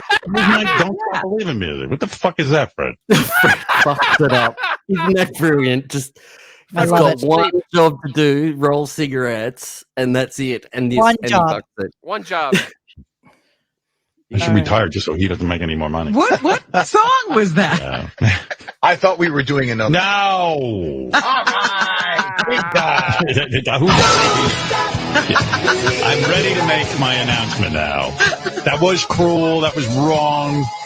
All that stuff. It's not right to do to fans who have been loyal. So I'm not going to make a big deal about this. So, like I said in the fake announcement, I talked it over with Robin. In fact, we talked this weekend. I talked it over with my wife. And to put it simply, and don't forget, keep everything in mind. I'm a miserable fuck, and I'm getting more and more miserable every day. I do love you guys, but here's what I've decided. I'm going to. Wow. You got us. Unfunny You got the us. second time, Wow. too. It took the staff probably 4 months to think that up with like an email chain and meetings. I- How do you go back to the well like that in the middle of a show when you've already done that? Like, how? Why? Yeah, in the middle of the show. Yeah, Because he's a Fuck, hack's not hack. even at the end. Wow. There was a When guest I coming. was- There was a guest coming in too. That was Oh before. yeah. Actually, I don't know if there was that day. No, there's no guest. No, guest. I'm sorry. They all run together. That's right. That Monday there was no guest. But I He was reading. He was grooving. I was reading the mockery thread at night. It was like 11 p.m. at 11 p.m. at night here, and I was reading it. And Dennis writes, "Oh my god, he's doing the Sopranos bit again." And I thought he was joking. And then everyone else in there, like Reno, and everyone's going, "Oh my fucking god!" And they were, like head in hands, writing, "He's actually doing it again." And I couldn't believe what I was reading. Wow, whose idea was it to do it again? Who would think of thinking? Of I guess that's the hacks. beauty. They're all I guess hacks. that's the beauty of not taking comments on Twitter anymore. So you can do these things with impunity, and nobody cares. There's no repercussions for shit that he does. There's no holding him accountable to things that he says or does. So now, he truly can be the boy in the plastic bubble. Well, Nobody Monique, that's the conversation he had with Rob Zombie. They were both complaining that who wants accountability? You should just tell us how great we are. We want nobody criticizing that because Zombie knows the same thing. That's what that motherfucker is the most overrated, the non-playing instrument, can't sing motherfucker, and he probably gets it too. So the two are jerking each other off to unaccountability. Yeah, I mean, two almost 70-year-old men, basically talking about, you know what? I get it. I get that you don't have to, at this point, give a fuck about your audience. He doesn't. He pisses on his audience, as he has said on numerous occasions. He doesn't care anymore. He is so well over us, it's not even fucking funny. Yeah, And guys, Katie Aldana writes here, just to quick on Steve Perry. What was the Steve Perry thing in Detroit? When Howard was ripping off, all right. So this is what happened with Steve Perry.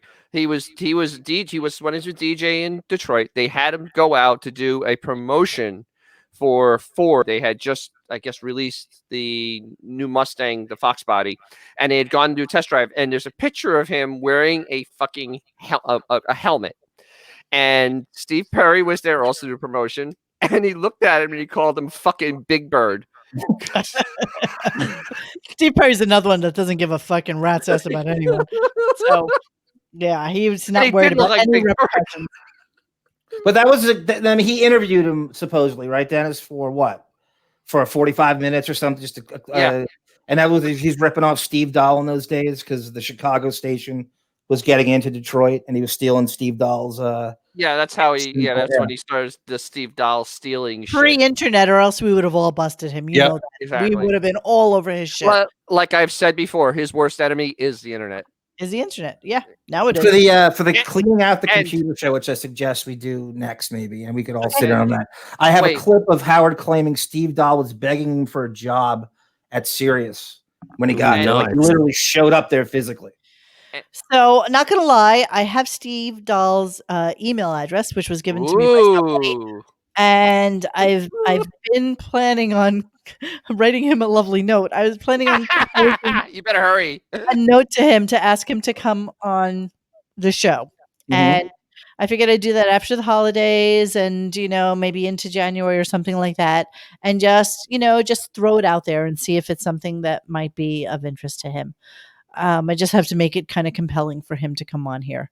But yeah, I have his personal email address. So I am planning on sending him a note at some point in the near Send future. him a note. There's nothing I would love more than to have Can him. I ask you, did you get that from Sabian? I did not. Okay. So My second guess would be. I'm not okay, stop. Jesus Christ. Move on. Okay, well, John, do you want to intro? This is See Bethskit writes, Steve Dahl is so old, his email is probably still AOL. I bet that he's younger than Howard is. I bet he's a couple of years younger than Howard. I'm not positive, but I guarantee you, if Howard's younger than him, it ain't by a year or two. That's a good question. I don't know. Does anybody? Bon, move on. Okay. Well, does Dennis or John want to intro this? Same here. Because this is the awful part of it. This is the WNBC 45-minute discussion. Do you want to hear? I sped it up in the background so you could almost talk over it about how bad it is. When you first got there in 82, it was Imus in the morning, Johnny Dark at 10. See, I knew it. I don't know why Captain they wanted Frank to at go 1, through this again. You at 4, and then Ron was on after you guys at 8, and then Alan Beebe was on at midnight. That was the first lineup. I liked a lot of the guys there. I liked Beebe. He was a pretty chill dude. I like all of them. I didn't like the management. Right. And they were all nice guys. I mean, Except Imus. Yeah, I didn't like him. Yeah, well, that's legendary. But and I kind of felt like, wow, these guys are real pro announcers. Like I wasn't a professional announcer, they were, and it was kind of nice knowing them. Like they walk in all professional. A lot of them wore jackets and ties. Doesn't he do this about twice a year? Voices, like, John, Yeah, twice a year. I'd say. Time out a second. Time out a second. He made fun of the music. I just wanted to just make note of the fact that Steve Dahl is 1 year younger than Howard. Yep. Wow. Yep. 66. Okay. Not a big deal, but just the world's oldest teenager. Everyone's contemporary. It's his contemporary.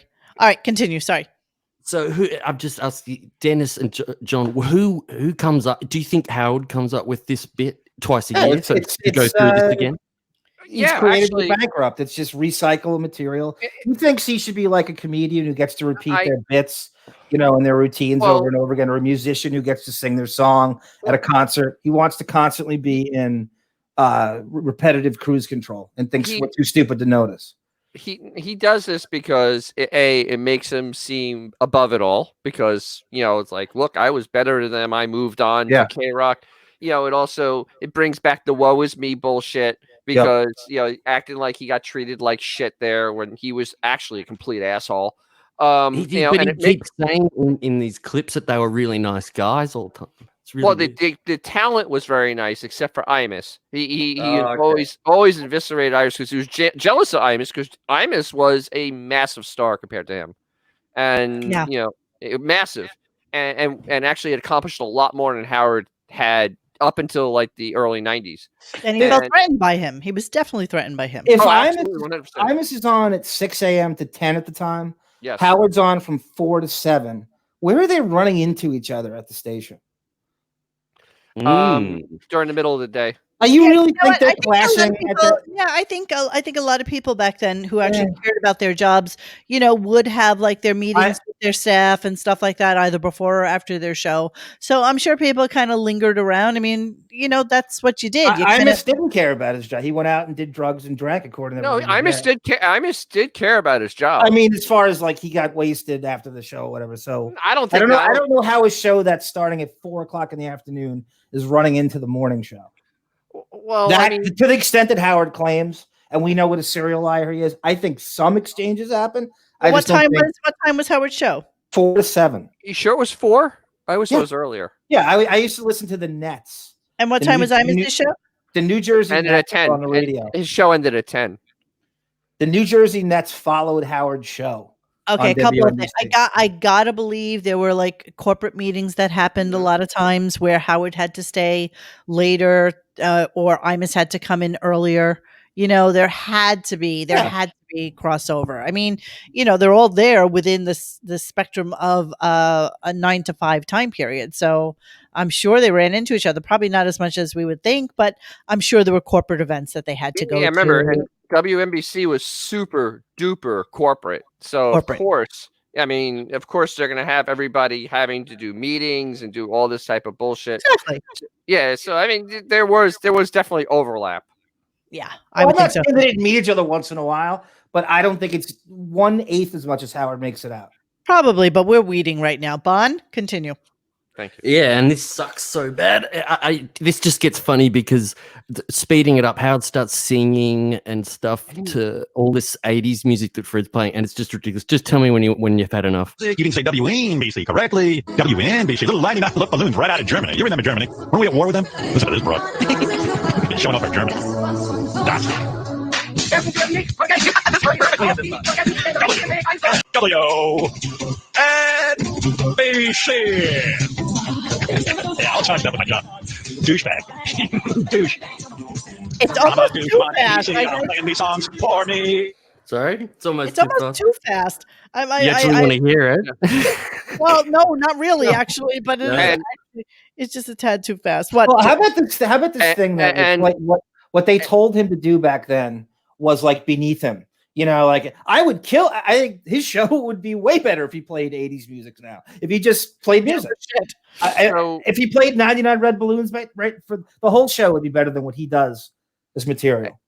Well, a little correction. I was thinking his show was 3 to 7. It was 3 to 7. It was a 4-hour show. He always had a 4-hour show, so it was 3 to 7. So he would be there at 1 o'clock. Imus could technically still be there at 1 o'clock in the afternoon. The other thing is that the whole music thing. I mean, it wasn't like it was a big interference into his show. I mean, it was just a playlist, and he worked right around it. I mean, he overstates how much of an annoyance it was and how shitty the music was. It wasn't shitty. They played pop music from the early 80s, but he doesn't like music, so he doesn't friggin' get it. So, it's almost like what's the difference now? Even he's playing, 8-minute Led Zeppelin songs between breaks. He's playing song parodies. He's basically looking for an excuse to not do now, to play any filler he can now. So I would embrace it. Yeah, and the other thing is that with the 99 Luftballons, he actually was mocking the girl singing because she was singing in German. Well, they are a German band, and it is a German song. But 79 IQ could not figure that out at all. Better than Rob Zombie. Better than White Zombie. Oh man, I'd rather listen to that than anything Rob Zombie's. Yep, way better. Exactly, but it's just way more talented. Well, yeah. All right, let's move on. Well, he gets a fake caller and to get him to tell the pig virus story again. And this is such a dumb story. I've told it before, but real quick. Pig virus was what I named like real guy. That's what I called him on the air at WNBC. Pig virus. Don't understand why he thinks that was he like needs a to throwback do this to again. my childhood days. I was at summer camp. And there was this kid who was just a fucking annoying. We called him Pig Virus. And when I met Kevin, the program director, I went, he was so mean to me. I said, what is the worst name I've heard in my entire life? Pig Virus. Then when I wrote the book, Private Parts, which later became the movie, in the book I changed everyone's name because one of the publishers at the time said, change everyone's name, therefore no one can sue you. Not that there was anything I really want to sue anybody about, but so I changed it to Pig Vomit. and then when they made the movie, we called him Pig Vomit, which makes no sense because it's a made up name anyway. It should just be Pig Virus, but I don't know. It was so weird. So it was just like one of those, when you write a book, they have a legal department that just tells you to change almost everything in the book anyway. Just, so it really made no sense. Well, that's what I wanted to ask. The guy's name was, thank you. The guy's name was Pig Virus. At the end, he has to reiterate the guy's name was Pig Virus. Like Molly, we don't get it. Molly Ringworm, 112 wig balloons. Oh, that would be a great Photoshop that Nick could probably make.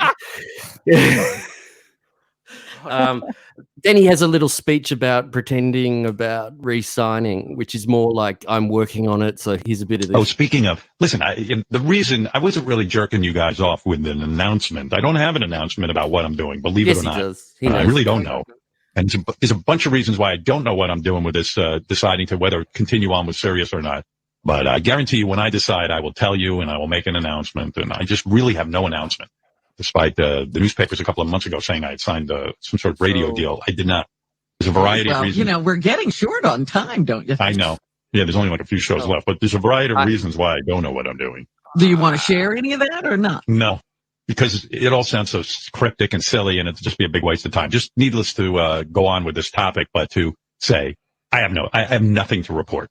That's really the rip. It sounds as believable as a Mitch McConnell press conference.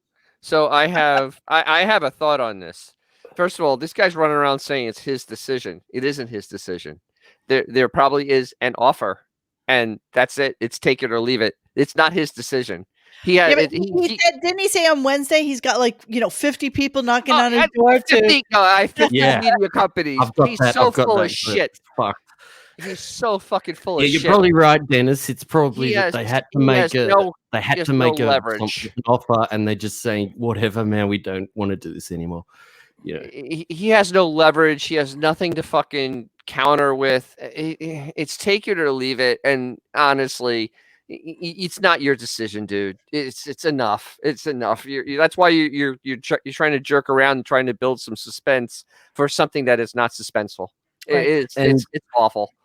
And so Ralph calls in just to shill, and I'll only play a little bit of it. It's just so fake. You'd have to be such a dumb person to believe that this is real. I just gotta say, I fell for that. I fell for that announcement again. I thought you were gonna announce. Really? And and also, I think you should just keep doing that. Never make an announcement. Just say you're gonna announce and play Journey. Yeah, don't worry. I plan to. All right, now get this bit. All right, so fucking. Instead of surely calling them, Gary for some reason calls a few of the Whack Pack members and tells them that lies to them and tells them that Howard's not re-signing, and these are their reactions. Gary calls a few of them, and one of them is Shuley, but I've edited all that out, and you just hear their reaction, and it's a beautiful thing because they just don't. None of them care. That's how King of Bill Black's reacted. Howard hasn't announced it yet. He's we announced it probably later on in the week. He's not going to be resigning. Damn, that's crazy. All right. What are you going to do? I got a couple of calls. I don't know. It was difficult for Medicated Pete to express himself. Well, he told him. Howard is not going to resign. Okay. You know, so kind of thought it was going to happen. But we had Shuley. That one's great. Kind of thought it was going to happen. I love Break the news to Underdog. Oh. Yeah. I'm kind of glad because back in 1992 when I was on that awful TV show of his, I hoped when I heard the show had been canceled, I was glad because I thought now people will stop bugging me about him. Finally, we called High Register Sean. Howard is not going to resign. He is going to retire. Wow. I'm a little bit of shock right now. I didn't expect this. Honestly, I really thought he was going to keep going forward, but wow, that's crazy. There you go. I love that they didn't seem to care, did they? Does anyone disagree? No. And why wouldn't you call some people who might have a better reaction, like Wendy or Bigfoot or Marianne? Why do you call it? Because Marianne knows. That's why. That's why they didn't call Marianne. Yes. Yeah, I agree. He's on the payroll, so yeah. All right, now we're getting to the end of Monday, which is good because they do the worst fucking bit, and it's so bad. It's a 3-part bit of Howard talking to himself on a played back call. And what you can see how bad of an actor he is, and this is excruciating. This is the worst. I don't know who wrote this. Hello, Howard from the future, who is retired. Hey man, I got a question for you. Oh, okay. What's up? What the fuck were you thinking, you crazy fucking fuck? What's wrong? You're retired Howard from the future, so you're relaxing and you. What's wrong? I'll tell you what's wrong. You're still stuck in the house all day, and you quit the one thing you had to do. Blow me, you dumb asshole. Well, he makes a point. Robin, please. I'm trying to talk to myself. Let me check in with you, Robin. Should I keep going with this? Talking Yeah. Find out what it's like in the future. Now, you've retired, Howard. Why all the anger? It's been 6 months since I retired, and I've watched all of Netflix. I watched half of YouPorn. My penis is numb. I mean, it's numb. I'm doing nothing all day. And you're numb from masturbating? Yeah, here. I'm going to smack it against the microphone. You see? Nothing. Wow. This is you don't horrible. feel it. Oh my God, please. Use the ending. Wait, Fuck you. Get ready. I can't believe I'm miserable when I retire. Oh, wait a second now. Look who's on the phone now, Robin. Now, look who's on the phone now. Howard, who doesn't retire in the future and who remains at Sirius XM. Oh, okay. And I'm sure this will go better. Hello? Hello? Is this me from the end of 2020? Yes, this is me right now at the end of 2020. I have a message for you from my future. Eat my ass, you dumb idiot. I don't get what you're saying. Aren't you fulfilled, making millions of people laugh? Oh, yeah. We're doing Jay Deeney again for the 9 millionth time. I'm really fucking fulfilled with the bullshit I got myself into. So what you're saying is I'm miserable if I retire and I'm miserable if I don't retire. Oh, I I hate my life. And now I signed that dumb contract and I can't get out. I'm trapped. I'm trapped. You're mad at me for resigning. Is that correct? Shut the fuck up. I made a mistake. Do you hear me? I hate this. I hate this. I hate everything about this. Stop it. This is the second time I've heard it. Stop it now. I've heard it. I know I have. It gets worse. There's a three-parter, so this is the final. Stop! I'm gonna snap like a Vietnam veteran. Jesus Christ! Please stop! Please, dear God, what is stop. wrong with you? Fucking This Christ, is the end. stop. Get ready. He goes for the trifecta, as we call it, I think, in Australia for horse racing. The trifecta. He continues. I don't retire, future Howard, but only work 2 days a week, Howard. Oh, let's see what that guy sounds like. Hello? Hey, what's happening? Hello. Hey, who am I talking to? 2020 Howard? Yes, I'm 2020 Howard, the present day Howard in my world. Now you sound actually happy 2 day a week, Howard, who doesn't retire. Yeah. Yes, I am happy. I found the perfect work-life balance. It's awesome. Really? No, nothing's ever perfect, you fuckface. I still have a tiny dick and there's still Benji. I want to jump in front of a bus. All right. Well, let me say this. Can you? I don't know what to do now. Nothing sounds good. All right. Stop. Isn't that mental? Yeah, This is what Shuley's writing. That's what Shuley's writing. So Monique, at the end is the coup d'etat. It's when they all argue with each other. It was literally almost gun in my mouth. Almost gun in my mouth so bad. I mean, literally, it was that bad. I didn't even clip it. It was stupid. God, please. I don't want to hear it. I don't want to hear it. God, all right, no. Tuesday. It wasn't that excruciating. That's surely. Would it be Benji maybe who wrote something that bad?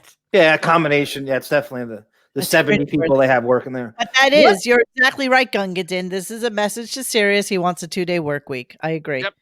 Yeah, and you're going, yeah, okay, that's great. By the way, 112 hours a year. What aspect of the show needs to be live? Why does the show need to be live on any level? How do you know it is? I don't know it is. The interview on Wednesday wasn't. The interview on Wednesday, we figured it out, was the day before because of the Alice in Chains thing. And she was talking about the Alice in Chains event, which already had happened, but she was talking about it no, somebody else caught it in the thread. And I'm like, oh, well, what do you know? By the way, Miley Cyrus sounds like an 80-year-old smoker. Like, horrible. Her voice is offensive. Her life is not going to be very long, I have a feeling. I'm just kind of guessing at that point. A little bit of abuse going on there. Just Chris Rock was another one, right? We kind of felt pre-taped. I think we thought it was pre-taped, but you know what? You just don't know with the show anymore. No, this was because she was talking about that Alice in Chains event that happened the night before in the future tense, not in past tense. Because I'm going to be playing. I'm going to be doing this. They are going to be doing. It was all future tense. Was it a 2-night thing? No, it was just that one night. It was Tuesday night at 9:00 Eastern time. So, all right, we'll get to it. We'll come back. We'll swing back to it. I think it was Little Doodle on the threads that Howard sucks the life out of it and the joy out of everything. Yeah, have you ever heard Chris Rock sound more uninteresting and more unfunny and more boring in that last interview? I lived for him on talk shows. Anytime he's dropped in somewhere, I watch it. I love him. I've never heard him sound worse. He just every interview is hideous, and the hard-hitting questions and the follow-ups and the things you used to love about it, it's all gone. And he's trying to bill himself as the world's greatest, and his interview skills get worse and worse by the subject. All right, Bon, what do we got for Tuesday? All right, I've shared this screen. Just tell me if this is playing. Found out Beth has a secret breakfast when I You got that? Yes. So this is Tuesday, straight off the bat, a secret breakfast, and did this get some traction on the forum, man? When I leave. You have breakfast together. We don't have breakfast together. She never eats breakfast, but she secretly has now gotten into this thing where she has a box of Lucky Charms hidden. The last couple of days, because Beth has stopped eating sugar completely for years. Is this like a relapse? She says it's a relapse. She has a huge box, the jumbo size of Lucky Charms. Well, I didn't even know she had a box of Lucky Charms. How did you find out? She showed me where it was. It's hidden up in the like up in this high area where we never go, like a high cabinet. Right. She knew you'd never look there. But was it just dawned on me: is this paid commercial? Do you think? Yeah, good. No. There's no way John, fucking General what do you Foods reckon? would ever pay for a fucking commercial. No. Monique, you know what this is? This is fishing to try to be an influencer for like. No, I'm dead serious. It would also be the highest end advertising they've ever had on this show. No, it's for beavers. It's literally for beavers. Well, how about this? This just hit me a second ago. Is this Beth's like teenage rebellion years because her father's a dentist, and this is her? You know, they weren't allowed to eat sugar cereal when she was growing up because how do you know? Most dentists. You're right. Kids eat sugar You're right, cereal. and her parents wouldn't let her have too much cocaine when she was 15. She's making up for that. She couldn't get implants when she was 15. So she got now taken out and put them back in. Well, you know, it is oats, so it is perfect for a All right, horse. let's actually finish the clip so we can come back to this. We don't even have to pause it. Go, Bon. It wasn't like she was hiding it, but I guess in a way she was. But anyway, evidently, I haven't seen it, but she pours a huge bowl of Lucky Charms. She described it like a mound, like it. Oh, it really? comes out She of the makes a bowl, mountain. like a mountain of Lucky Charms, and then she pours almond milk all over it, and she eats it. And then what happens is there's always almond milk left, so she's put a few more Lucky Charms in the bowl to get rid of the extra almond Right. milk. That was always the dilemma. Now Yeah. the cereal is gone, but the milk is still here. She goes and pours, and then I think she's very loose about it. Always too many Lucky Charms come out, and now she's got another put more milk in. So I go, I got to see this. Hysterical. I go, I want to see this. He goes, no, I don't want to eat my Lucky Charms with you. So she's up there eating Lucky Charms right now. Exactly what she's doing, and I know it. It's Now, driving see, me if crazy. we had a remote system, you could go find her and see her eat her Lucky Charms. No, she told me. Okay, time out. So Unlucky listeners. let's unpack this for just a hot second. So for the 3 days that he's working in the morning, let's assume that she's eating, but you're going to tell me for the 4 days that she's with him by herself, they're not eating breakfast together or No. Okay, I'm just She has asking. her own kitchen, Monique. Stuttering Yeah, John. I mean, it has its own wing. It has its own kitchen. I Now, the mean, kitchen is their personal kitchen. No. versus the chef's kitchen. Yes, that's what Stuttering John has said. It's their kitchen. Monique. No, wait. I'm going to go back to we it. had a I'm clip of her saying my going to kitchen. I'm going to harken back to a clip that actually happened on the show where King of all black? he said, he brought out that Beth has its own kitchen. Not it said he said her kitchen. He did say that her I kitchen. remember this. There's Not two our kitchens. kitchen. Yeah. There's two kitchens. And then King of On all black different called in floors or and said, something. Did Beth just say my kitchen? Yeah, exactly. There's a whole thing. And then she staged the accident. Per Stuttering John, one kitchen Oh, was the Stuttering chef hack. kitchen. Was the chef I've kitchen heard this too. That there's two. Definitely where heard the chef cooks meals. So it's more of a chef's kitchen where there's like burners There's and more than two kitchens in this house. I think there's more. Well, you got a kitchen in the bowling alley, guaranteed. There's a kitchenette in there Yes, there with a is. sink and I- an oven and all know what? that. It's I- 50,000 square feet. There's more to it. I have decided just right at this moment, I am no longer going to argue with you guys at There's all. three. There's three. about There's one in the bowling alley, and then there's anything- one on the ground floor, and there's one on the. I'm not. I got my nothing. kitchen to King of all black, and King of I all got black busted her and called in, and she faked the accident. I and then she would had to- 10,000% She threw herself down the say to stairs. anybody who asks me that it is my kitchen. I would never say anything other than that. Who would say If our you're talking to kitchen? your husband, you're not going to say my kitchen. In my kitchen? I always say that, or in the kitchen, or in my kitchen. If I you were don't know. talking to your husband and you shared, you wouldn't say my kitchen. You just wouldn't. No, if I was talking to him, no.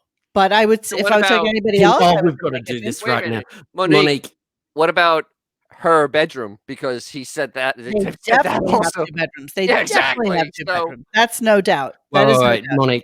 Monique, who's been to that house? Has Grillo been to that house? I don't know, No, but I no. clearly know that no three of you fucking have been to that house either. So Never. therefore, I- No, but I'm getting- anything we're saying, I've been in the driveway. anything we are saying, It's conjecture. Oh, I know it's conjecture. anything Joe's we been are a saying, mile away from their drive. Yeah. conjecture. So, Wait. Snapper Wait, 50 Gunk. Stuttering the- John dabbling in kitchen counting. Exactly. The question, Monique, can you send Stuttering John a text message right now? We're going to play that game. Do you want to send John a message and ask about the No, kitchen situation? Ask if there's a kitchen in the bowling alley, and if there's a kitchen on Honestly, each I floor. would love to, but I for some reason have no idea where my phone is. Well, neither does John. You know what? because he's Monique's probably worried. wandering around drunk. I think I left it in the bathroom, and I don't see it somewhere close by here. So, So Beth Monique's has worried she's Arrested got to get hit up for Development, money. if Beth has house, if Beth has house Arrested Development, why is it so hard to believe that she would eat fucking Lucky Charms now? I totally believe Yeah, she's yeah. fucking Lucky I mean, Charms. She put a picture of it on Instagram and Oh, showed yeah. her It eats gigantic fucking bowl with a tremendous amount of fucking sugary processed shit. And you know who eats It has shit like oats in that? it. People with hangovers. You know who Yep. else eats that? Yeah. People that have been on benders all fucking night. That's who eats that. Yeah. And that thing's on a bender 24 fucking 7. Good Lord. Beth and Garrett started a super group, Beth and Oath. Yeah, just a horse themed super group, Beth and Oath. All right, my continue God. on, please. All right. Well, this is just the end. She tells him she's gone and bought a gigantic box of it or something just that day. It's all made up, probably. A bigger box of Lucky Charms. Oh no, she can't get enough. She loves it. I It was think enormous. it's time for an intervention. I know, because she's a sugar addict. I mean, Booger sugar. She had a cold turkey. When I met her, she would only eat gummy bears for breakfast, lunch, and dinner. So she stopped. Well, Monique, we were saying like that's the Bethorexic. Chick in the modeling industry, these chicks who eat nothing but junk food, and it kind of spoils their appetite, so they don't actually eat real food, and it keeps them thin. You just eat the most garbage quickly. Oh, and dude, it kills your girls appetite. have been known to eat fucking tissue paper. Like seriously, just to keep something in their stomachs while they're basically fucking killing themselves to fit into a size -2, outfit. So yeah. They'd eat nothing all day, so they could go out and drink like 20 cocktails. Yep. Remember, she was also into Doritos, and that's another kind of appetite killer. That does the same thing, where it's kind of like you just sort of eat it quick, and you don't want to eat a real meal. Yeah. Yeah. All right, Bon. G Canada. Love gummies and Oxy too. I like that. Yes. Arms. Yes, Gungadin. This is actually model lore where, the thinnest of the thin models, just to keep something in their stomachs, used to kind of like suck on tissue paper until it melted a little bit into like a paste of sorts and then swallow it. Yes, that is actually fact. That is fact. Oh my God. Yeah, that's kind of gross, isn't it? Jesus. But yeah, that's what people did. All right, Bon, what do you got? Well, he gets into a bit of a thing where he talks about a scholarship that he created with an old teacher for an old teacher. And John and Dennis, please, after it, give me the truth if he's telling any truth about this story. He's also talking about school and teachers never remembering him when he said, How are you asking John and Dennis whether or not a story is true? I hung out with them. This is the weird shit that they know about a scholarship that Howard created. That they're all over this. Ready? Wait for it. They'll know. I bet you they know. 2 of my college professors even. Like, I thought, like, wow, I think these guys think I'm kind of like a superstar student. I was pretty good in class. And then years famous, we called them on the air, and none of them had a recollection of me. They didn't even remember you? No. They were like, oh, you were in my class? Yeah, I've read about your career, and I didn't know you were in my class. I'm like, what the fuck? Oh, my goodness. Yeah. Like at Boston University, I never had a connection with any teacher because teachers, A, didn't like me, B, saw nothing in me, and I offered nothing in class. I wouldn't talk in class. So no teachers remember me whatsoever. I made no impression in high school. When I got to college, there were a couple of classes. Yeah. I mean, I graduated with high honors and everything. And there were 2 guys, one of them at Boston University. I remember a couple of years ago, I set up like a scholarship in his name because I was so moved by the relationship we had and the encouragement he gave me as a writer. And And then they contacted him, he was still teaching, and they said, well, Howard Stern has set up a scholarship in your name. And he said, really, why? They go, well, he talks about how he loved being your student. Oh, I had him in my class. He said, he wrote me a note. He goes, thank you for doing this. I had no idea you were in my class. Isn't that something? All right, time out. I will tell you exactly what happened there. Scholarship put into some fucking teacher's name who doesn't remember him, but he remembers equals. You ready? Yeah. Tax write-off? Getting the little one into fucking BU, which was her 5th college. Uh-huh. And Is BU one of her schools? I Yes. didn't know. And that's your classic pay for play, get my daughter into school kind of move. That's why people set up fucking scholarships. More colleges in Van Wilder. That's how it works. Ashley couldn't see out the back window of that car. Little titty for tatty with Ashley. That's exactly what it is. Titty for tatty. With Ashley. But do you remember the rancor and bitterness he had towards Boston University all these years? Remember he had Jeff Ross on. He was screaming about how Boston University didn't do anything for him.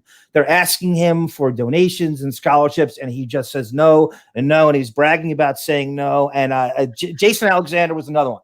And every time he had someone from BU on, he would do that same rap, how he hates the school. He won't give him money. They did nothing for him. And this is also him humble bragging. Oh, what an outsider I was. And look at me now. And they didn't even know who I was. And, there was it's just a way to play the professional victim, no matter what level you're talking about. Always. Yes. Especially. They overlooked him. They couldn't see his potential. Yeah. Exactly. Meanwhile, literally, we're talking about a guy who's like 6'7", who's the most gangly, horrific looking, the beast in there. There's no way they don't remember him. Sorry. That's I think he's hard to forget. I mean, literally, it's really hard to forget. Judy Bo Booty writes, Howard should be in jail with Lori Loughlin. Oh my God. Very similar scenario. No. Right? Felicity Huffman and Lori Loughlin. It's kind of the same thing.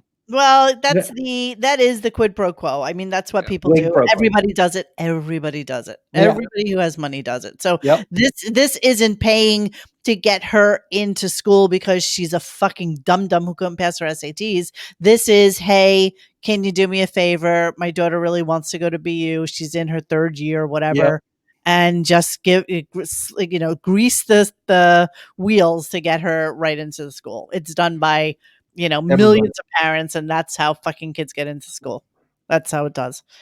So they just went really beyond the pale to get their kids into school that clearly didn't want to go to fucking school to begin with, and here she is going to jail and out like $1 million, that fucking moron Lori Loughlin, to get her idiot child who's probably making more on like YouTube than she'll ever make in her lifetime ever again, and for what reason? So that she can say she has a degree from UCLA. It's ridiculous. It's fucking UCLA. I mean, it's UCLA. Jesus Christ. What these colleges get away with. Howard should do conjugal. John Stamos could do conjugal visits to Lori Loughlin and Howard simultaneously.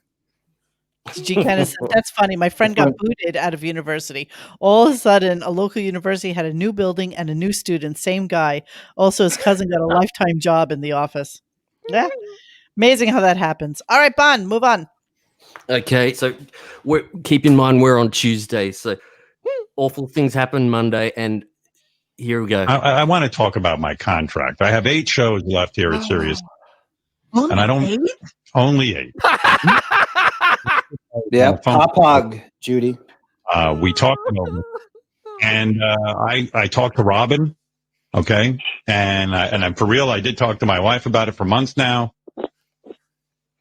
and look, I'm not trying to put some kind of weird mystery about this whole thing. I'm not trying to I really didn't have an answer because it was kind of touch and go. I wasn't clear if I wanted to do it, and the contract talks weren't happening. But look, I'll end the mystery. I am definitely...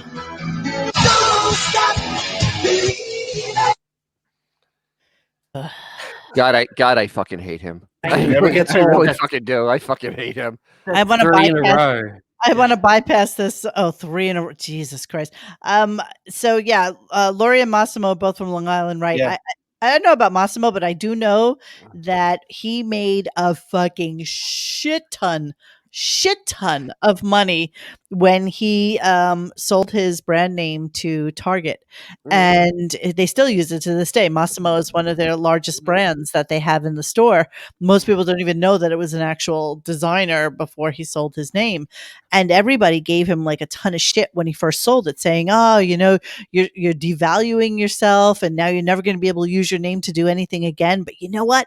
He today, literally selling like fat women's underwear with the name Massimo on it, and he gets, I think, like a 10% take or 5% take of the royalty of using his name. He makes tons of money. Yeah. So the fact that they spent millions of dollars to attempt to get their kids into school is really a drop in the fucking bucket for him. I refereed three games this year at Lori Loughlin's alma mater of Hop Hog High School this year.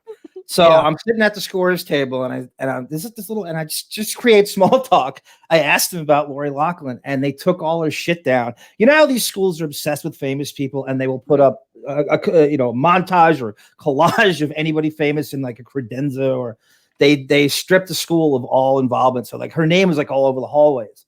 Long Island, there are tons of famous people from Long Island. Virtually every town you could think of, and they eradicate, because what is the antithesis of a school's integrity is what she did, and so the school was like shamed and embarrassed. And they stripped down her Lori Loughlin collage they had all over the halls. Hop Hog High School. Yeah, but think about it. I mean, consider the source. Considering the fact that fucking Tanko has her name in the alma mater yearbook as famous for being a social influencer and married to J.D. Harmeyer. So, schools you marginally famous. I mean, I bet FIT has your fucking face up all over the doubt that highly. You and Stephen A. Smith. But yeah, my high school has me as a world famous podcaster. So exactly. Exactly. To do anything. All right, Bon, move on. Oh, well, I think this is Marianne calling in, and then we're getting into some really bad Death Charity T-shirt. And Wednesday, but Wednesday we get a massive thing on this, but this is a bit shorter. This is just awful. I know what I need to mention, though. My wife told me to mention this. Oh, you have the T-shirt? That's so nice. I've been meaning to tell you. Go ahead. For animal rescue, Beth, I did a painting of my cat in a sneaker, and she took it and made a T-shirt, and they've got a couple of them. There's not a ton of them, but they got more than a couple. Get them, and they got 100%, thousands. everything goes to animal rescue.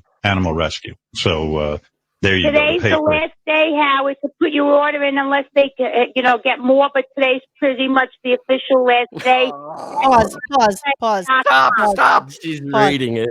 Pause. Okay, just as an FYI, so for those of you who don't know it, we have a little T-shirt site on a thing called tpublic.com, and they literally make your T-shirts to order. So you order one and you have it in like a week. You're right.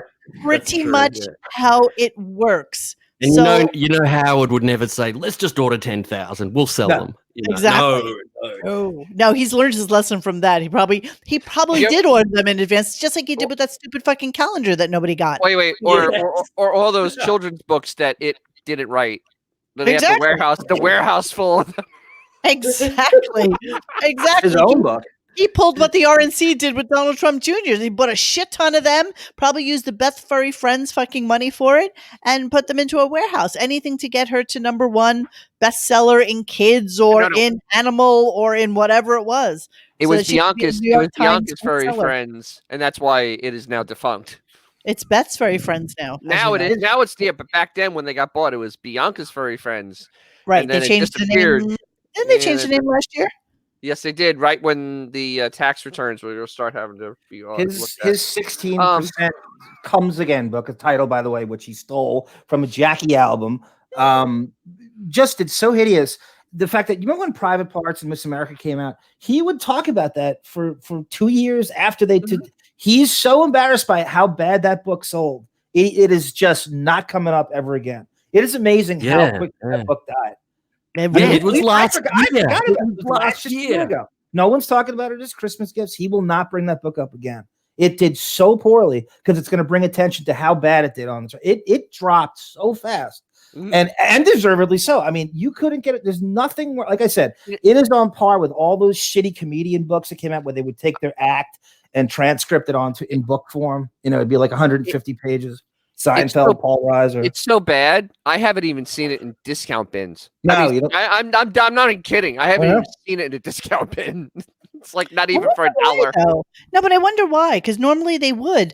But I think that, maybe the initial run of it, I don't think they're doing initial runs like they used to. I No. think that they look at like the pre-sales before they actually do the runs and then base it on something like that. I know we're weeding out right now. I don't want to do that, but I'm just thinking that that's how they probably ran it with him. So that's why there's not a lot of inventory on it. But he was always so weird with it. Even right from the beginning, everybody knew about it, and he finally brought it up. Like, I think you looked it up, Monique, on Amazon, and it sat there for like 8 months, and then he finally brought it up, squeamishly almost, and he went on that promotional thing. It was what a debacle, the whole thing, all of it, everybody involved.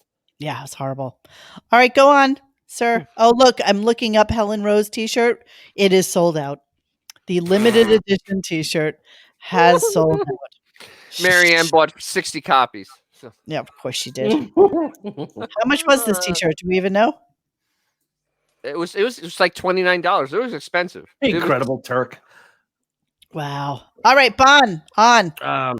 This is 3 names that don't get brought up much, and it was very strange to hear Scott Farrell's name come up. And with Marianne just blurts it out.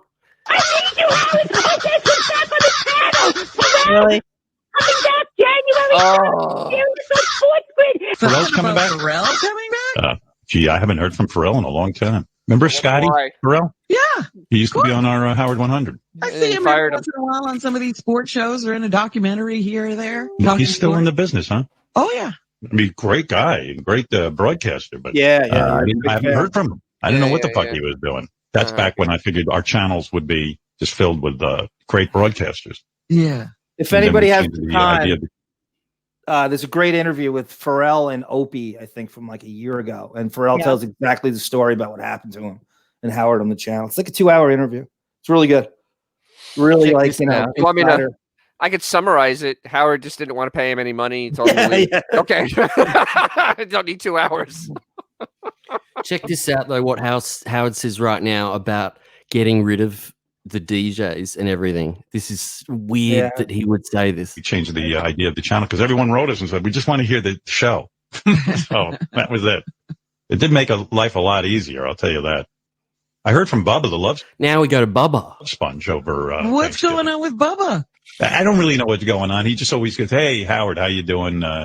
Wishing you and your family happy Thanksgiving." And then I write him back, "Happy Thanksgiving." It's rather brief. Do you ever extend Thanksgiving happy wishes to his family? Of course. Or you're not sure what that is. He just said that. You really see him write Bubba back? What was that, John? Sorry. Do you really see him writing Bubba back? No. The effort you really think he's, if anything, if it's not a lie altogether, it's Laura writing him back. I don't know why he brings it up. It's like he's setting up kind of close to the sun on that. Well, I guess it's just to almost make it like, this guy is still trying to reach out to me to get a job. Oh yeah, that's definitely an angle. Absolutely, Dennis. And they give him a bit of shit here about his family life. So listen to this. I didn't like this bit. Funny you say that because when I write him back, I'm like, I don't think he has a wife anymore. And, I don't know what's going. So I just go, "Hey, to you and yours, Bubba." Yeah, I have those friends where you can't figure out what's going on with Bubba. Monique, Cindy Lou, is that true? Bubba claims. Did Bubba say he asked Howard permission to team up with? Because I know he and Opie were thinking about doing a podcast together or something. Did he mention that? Are you conjecturing? Okay, 2 things. There's no way that Opie's going back to fucking Sirius. No, definitely not. Definitely not. So I don't know about this return to Sirius thing at all. Because I don't see that happening at all. Definitely not. I mean, Bubba's stock couldn't be any lower at this point. He's like living in his mother's garage. I mean, I'm not joking. It's that bad. It's better than the Belmore Library.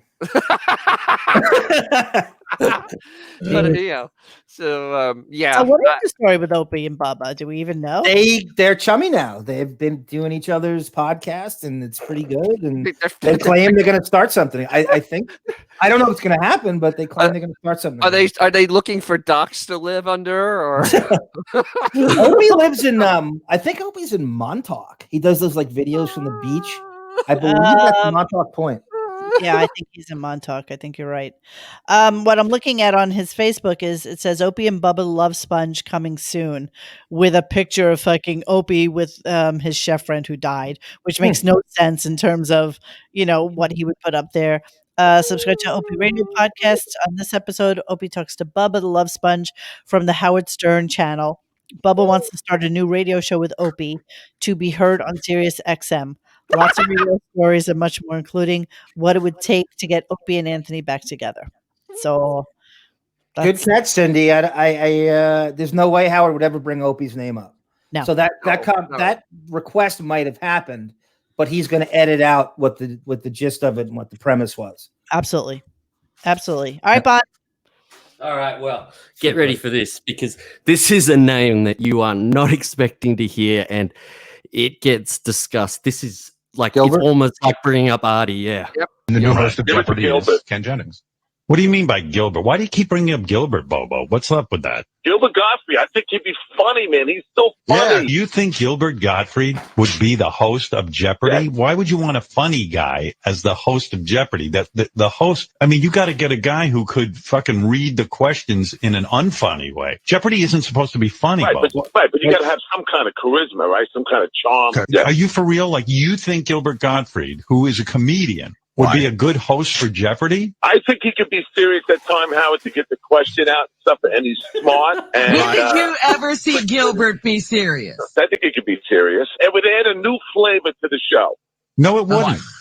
It would be horrible. Because Gilbert would be the first one to say that. I mean, he'd take the job, but he'd be the first one to sit there and he'd read be the man questions. who ruined Jeopardy. That's what he would be. Yeah, but what evidence does Bobo have that Gilbert is smart? Or serious, ever. Wow. Like, where have you seen him be smart and serious? He'll be goofing on the contestants. Yeah. He'll be ridiculous. Right. It would be like having a mental patient hosting Jeopardy. There would be one question. He'd be like, yes. Yeah, I mean, Gilbert Gottfried is a great comedian, but he is not a guy. I mean, so great. Gilbert Gottfried. Well, yeah, exactly. And I think Gilbert Gottfried's brilliant. But to suggest, if you're calling in to suggest that Gilbert Gottfried could somehow be the host, I don't think there's a person less qualified than Gilbert Gottfried. Remember when they had you are host some award show and couldn't, It's going on way too long, and I don't. Molly Ringworm and Katie Aldana. Howard didn't bring him up. Bobo brought it up. Like, but Bobo has the script. Bobo has the script. This status, he might have gone off script here. Because it sounds like he threw a name at him. Howard got this is the only clip I heard. So I just turned it on randomly. This is the only clip I heard last week. It sounds like Bobo just kept slipping Gilbert's name in and not to the script he's choosing. Howard can't hang up on him because Bobo is very much part of his filler material. Mm-hmm. So he Howard's not going to go expansive on fucking Gilbert. He's almost on the red flag list. Okay, well, let me clear it up here. At the end, we're not going to go to it. They talk about this for about 5 minutes. They actually say, Howard says to Bobo, and whoever in the chat said that, yeah, you're right. I didn't lay out the story correctly, but I thought it was kind of obvious. But Bobo keeps bringing it. They're talking about Jeopardy, and Bobo says, "Oh, Gilbert," and then Howard's had enough. But at the end of this, Howard says, "Look, you've mentioned Gilbert before when you call in, and I've let it go by." It is possible Bobo likes Gilbert, and he's trolling Howard in the only way he knows how. Yeah, Bobo's too stupid to troll Howard. I know he's stupid, but maybe he's just a Gilbert fan.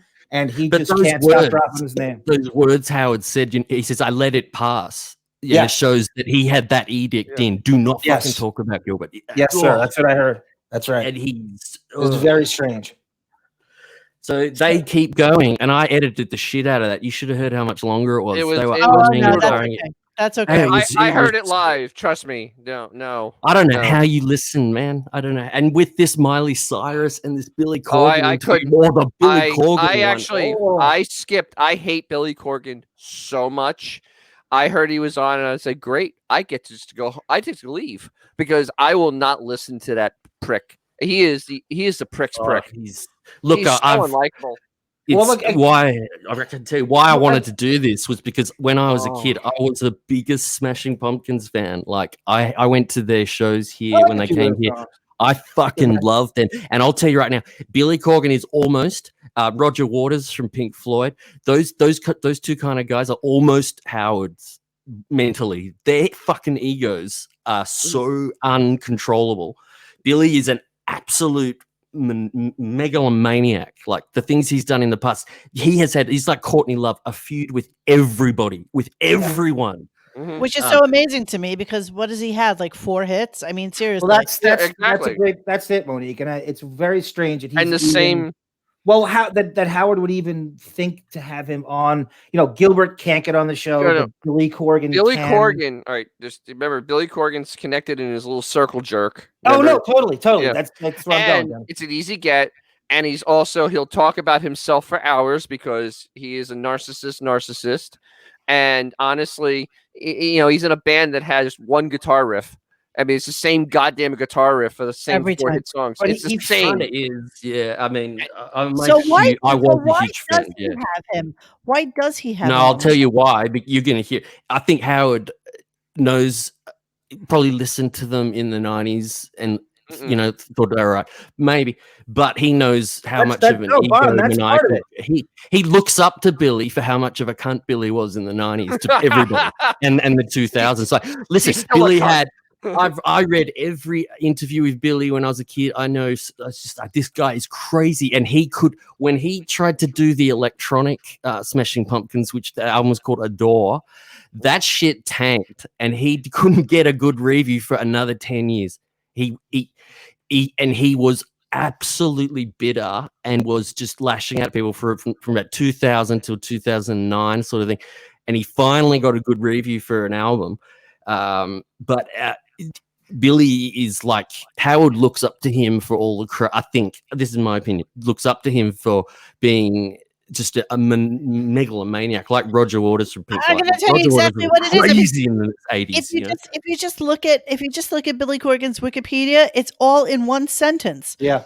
Personal life, emotional issues. For much of his life, Corgan has struggled with anxiety, depression, panic attacks, self-harm, compulsive disorder, and suicidal ideation.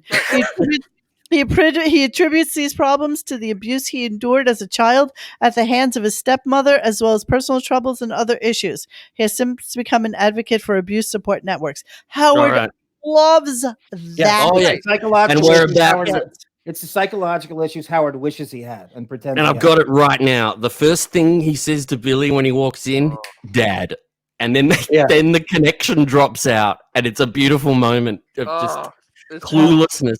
But here we go. Are you finding it hard being a dad? Because, I mean, legendarily, your father was so mean to you and awful and a jealous musician and everything else. And, every horrible story about your father. How do you know how to be a good father? I don't. That's the thing. I totally making it up as I go along. I have no clue. None. I know. It's crazy, right? You've had no parenting lessons. Sorry, I can't hear Howard now, so I lost. He loves that. I was saying you can only your only example of being a father is a shitty father. So now you've got Howard. Anybody? Oh dear is right. Sorry. Oh dear. Billy, just say anything. Don't even pretend you can hear me. Just give us a soliloquy. Right. Okay. Just talk. Time out. So if you can hear me, I can't hear you. Okay, time out. Basically, what I'm reading in Wiki is that it was at the hands of his stepmother, not his father, number one. The other little thing I'm reading in the Wiki as we're talking is his diet. Corgan adopted a pescatarian diet in 2013. Stated in 2017 he began following a vegan and gluten-free diet. He's huge. His weight fluctuates so crazy. I don't know what the fuck he's that guy. He's that guy. This is why he's skinny fat. He's Billy Corgan's classic skinny fat. And he's a massive narcissist. So I mean, all those things combined. And he'll talk about himself for hours, though.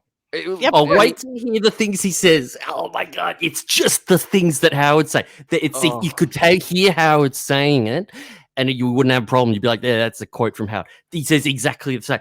It's crazy. And by the way, Billy dad Corgan looks like a fucking serial killer. Not gonna lie. Yeah, he does a little on the sociopathic side. Yeah.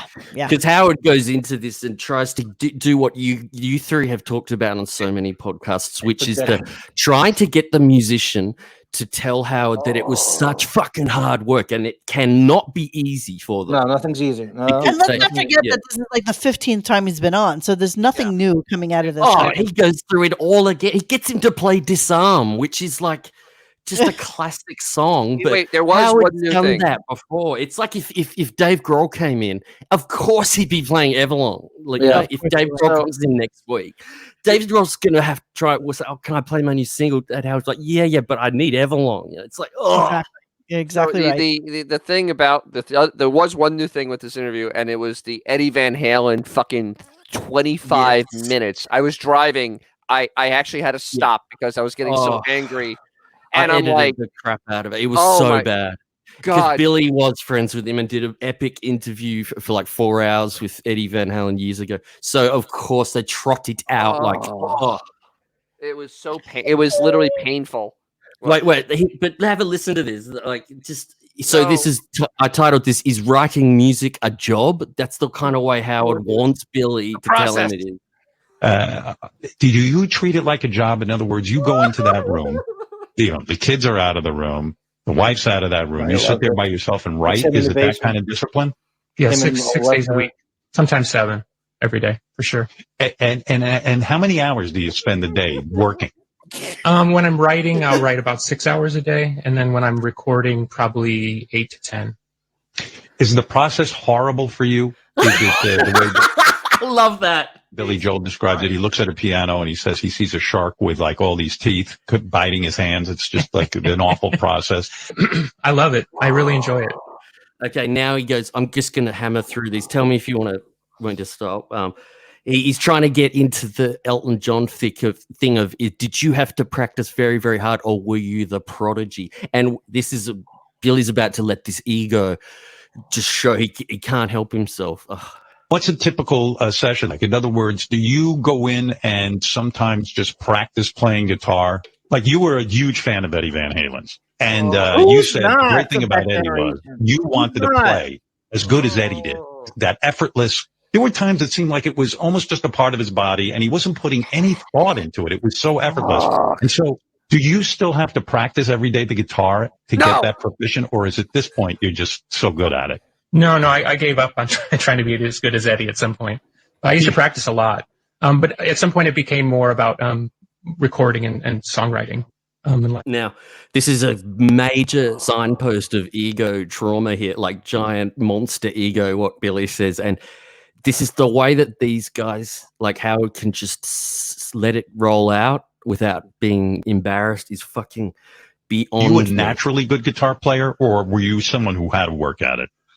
My father was really good, so in my eyes, I was never as good as my father. But I remember about maybe 6 months after I started playing at school, I went to some jam session with a bunch of kids at school, and they were shocked at how good I was. And they were almost like weird with me. They got really mad at me, like, how can you be this good at the guitar? Like I'd learned some trick or something. So it did come very naturally to me.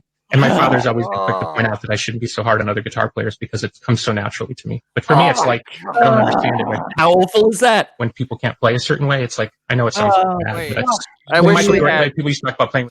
Wait. I wish we had that clip from Ed Wood. Fuck you! Yeah. Oh my god! Oh, horrible! Jesus! But it gets worse. He does a basketball analogy, which John's gonna love. It's a Chicago. Let me guess, it's Jordan. I think it is. I didn't listen to it. It's like, I know it sounds bad, but it's when Michael Jordan. Like people used to talk about playing with Michael Jordan, he would yell at them and say, "How come you can't see that pass?" Or something. That's how I always felt with music. I was like, I hate everything about his voice. Like everything about him is so fucking annoying.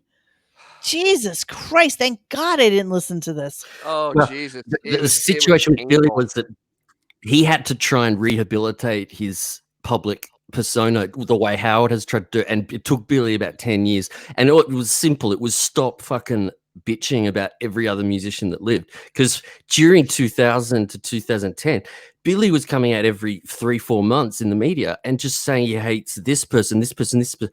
The feuds, it's incredible. And people like him and Michael Stipe from REM and Courtney Love, these people know everybody. They've fucked everybody. They know everybody. They've got a story about everybody. All these people have all these things in common. They know Trent Reznor. They know Marilyn Manson. They're all hung out. It's a creepy world, and they're all so fucking far up their ass, and they've got all dirt on each other. So none of them, it's like stalemate, if I have to use chess phrase there, but none of them, they end up holding back now. They all hold back because they've probably seen each other raping people, getting them drunk, getting them smashed, stealing, doing horrible things. But listen to what. By the way, Billy Corgan just called himself the Michael Jordan of rock and roll. Yes, he did. Yes. You're not even the DeAndre Jordan of rock and roll. This ending is like 10 seconds, but it's something that even Howard possibly wouldn't say this. How come you can't see that past or something? That's how I always felt with music. I was like, how can you not see that or hear that? But I realized it's not everybody has that ability. Were you a naturally good guitarist? And I know it gets worse. This is even worse. This is so great because I loved him when I was a kid, and like 15 years old, I got fired from McDonald's when I was 15 because they were touring the Melancholy and the Intra Sadness tour, and I couldn't get anyone to cover my shift, and I fucking got their whole list of phone numbers and called every person. No one would come, and everybody knew then that I was going, and so I just called in at 5 and said, yeah, I'm going to the Smashing Pumpkins concert like I told you a month ago, and I tried to call everybody. And obviously I was a stupid kid. I should have just called in sick and not told anyone. But anyway, I got fired but I didn't give a fuck because that show was incredible. Like Billy was a god back then on stage. They were incredible live. I got fired from I got fired from TSS for going to the Living Color concert. Oh man, I loved Living Color. Yeah. William Reed is a great guitar. We gotta move on. McDonald's never recovered too, by the way. Yeah, exactly. But he that's a gigantic ego comment there. But he goes even further about his guitar teacher, and this could make you gag. Like, God, it makes me gag. I'm gagging. Monique, have you silenced my thing? Nope. My guitar teacher always told me, and you play the greatest licks. You only have to hear a song once and you can copy it. But that wasn't good enough for me. That wasn't good enough for my father. So I had to keep coming back and back. I can't. Let's ask about the other members of. Is there any guitarist of that generation?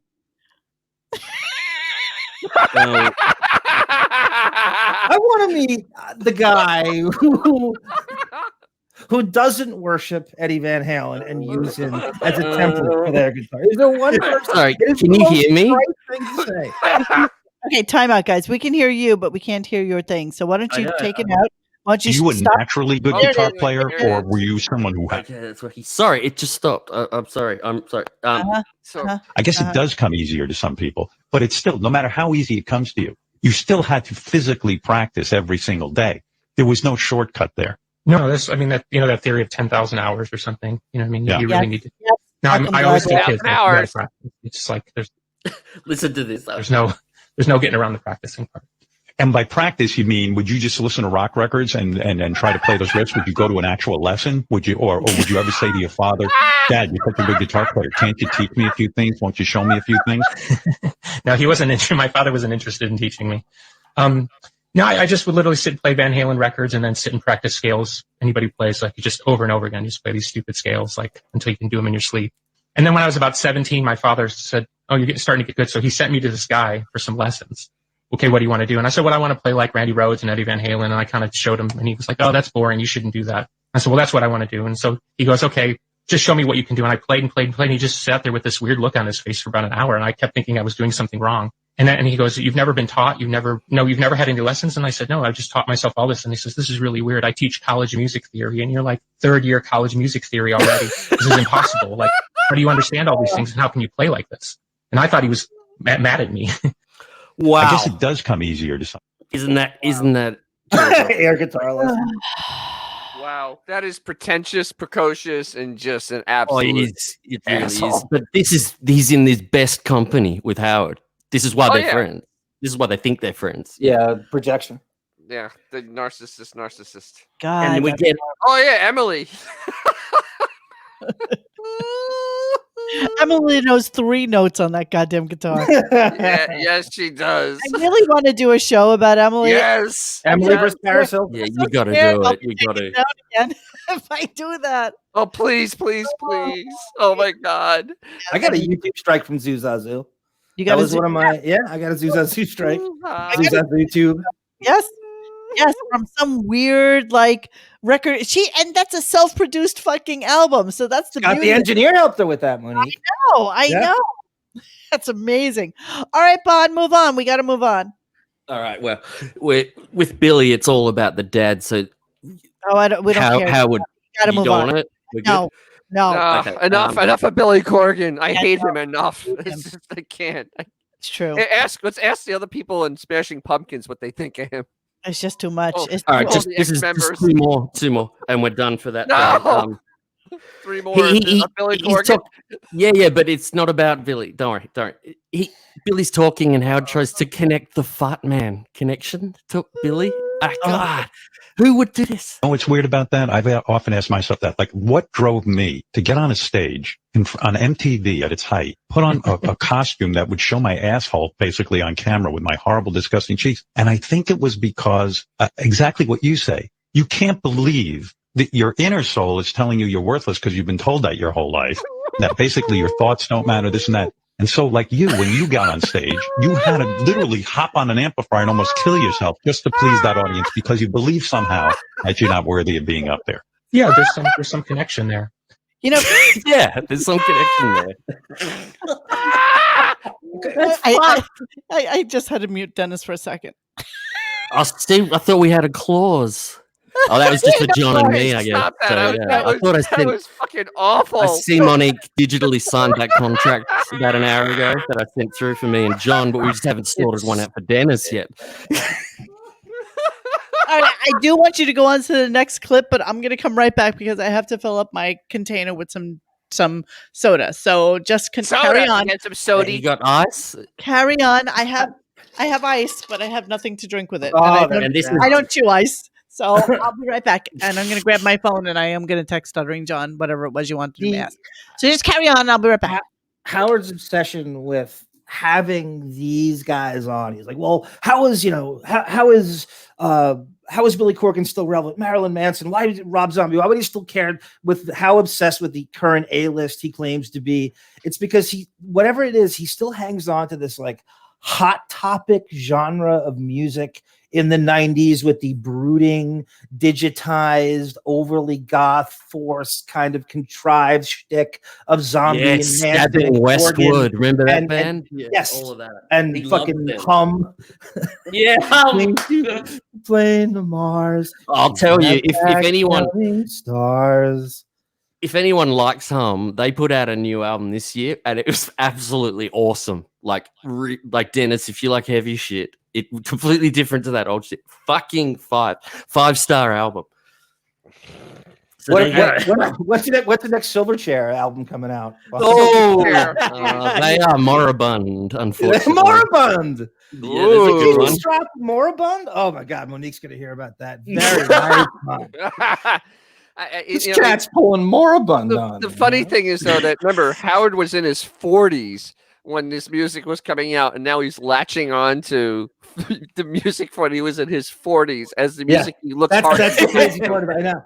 He's 60. That's the funniest part about it. 67 years old, talking about the process of writing a fucking song, like it's hard work. I also think he books guests based on the projection. Oh no potential. Like if they fit that genre, well, I can project all my psychobabble through this person. Yeah, and he'll eat my food.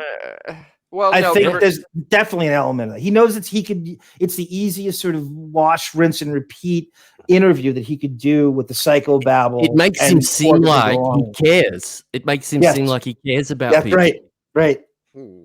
Fake concern. No, I know. And there's no bigger sociopath than he is. So like he's doing this, yeah, and I don't know how they buy into it. I don't know how everybody doesn't see through that, but you're absolutely right. He doesn't. Good. Well, no, Judy Booty talking about how Happy Nirvana never went on that show. Well, Kurt Cobain died before Howard got into the music. So he couldn't have got his talons into him yet. Yeah, you're right. Because it was what too was new Howard at that listening point. to in 1991, 92, 93? It was all 60s music. It was all 60s music. God. I mean, exactly what it was. Those Beatles, the Stones. It's what he talks about endlessly now in these interviews with the old guys. Yeah.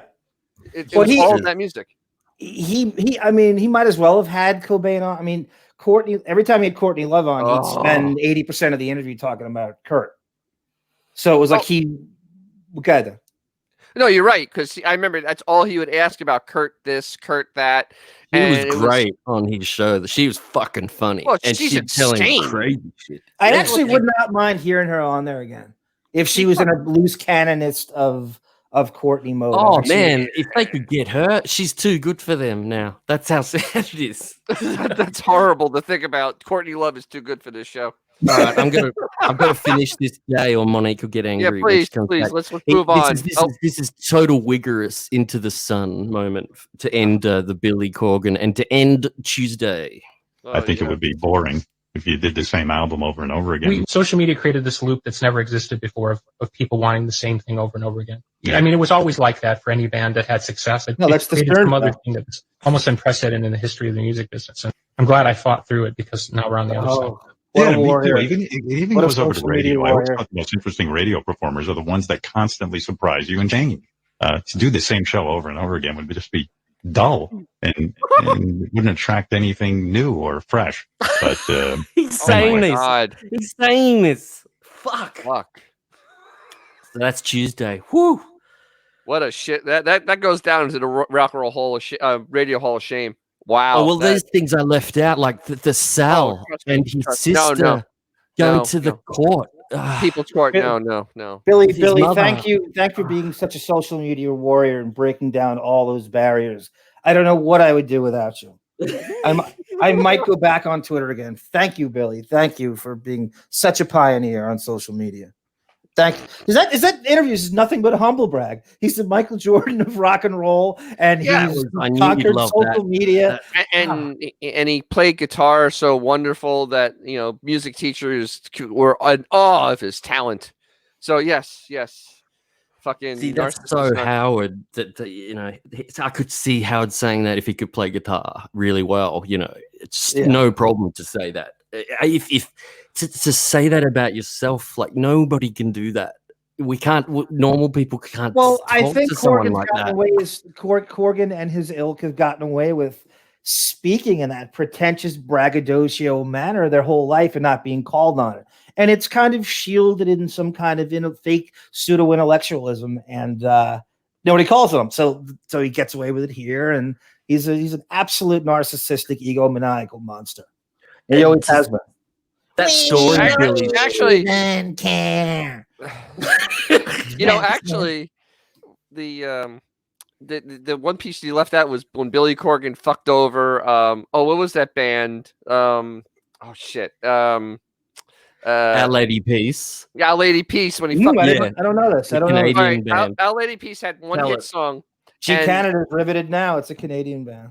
No, and it was so funny though is that they were gonna have a festival, and it was their festival in their hometown, and they asked Billy Corgan if they can go on, be a headlining band, and Billy Corgan basically said, "I want to make your life a fucking living hell if I do." Like he's that type of prick.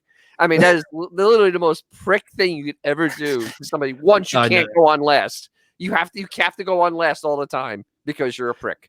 Yeah, he said, if you don't let us headline, I will put on the best show before you play, blow you off the stage. I'll make it my mission. He said something like that to make you look shit when you play after me. Like that's. I don't care. You can't talk about that. All right, I think we need to do it the Wednesday. Yeah. Well, I think if anything, I don't even know. I mean, how much time we're gonna have left, but we probably should just do the Beth thing.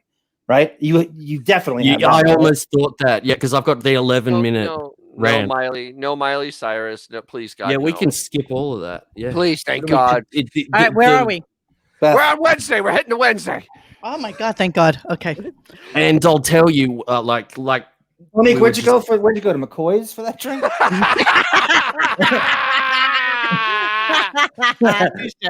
Touche. Very funny. She was fucking making the fucking soda. Well, I figured I'd take a little pee-pee break while I was out since I was already off the headphones. Wait, I don't know why we don't realize that. Like, we do a show for like 3.5 hours. No break. We take no breaks. Yes, We you're right. never shut the fuck up. Yep. So right. sometimes, and I just drank that whole How thing. dare you? I How know. dare you need a break? How dare you? Gunga didn't. See, you can't text him. Stuttering John is passed out by the time. Yeah, he's had his 10 minimum drinks a day, so he's done. He's already built his beer fort for the night. Exactly. All right, so what are we on now? Wednesday. Okay, John was just saying I do have clips of Miley, but fuck it. Let's just stick with the most important thing that happened in this episode, and it's an 11-minute clip I've got of Howard going berserk about Monique, the Trolls, and there's nothing else to play. I'm sorry, Bond. I didn't know if Bond had. You're not sorry to interrupt, John. You're never sorry.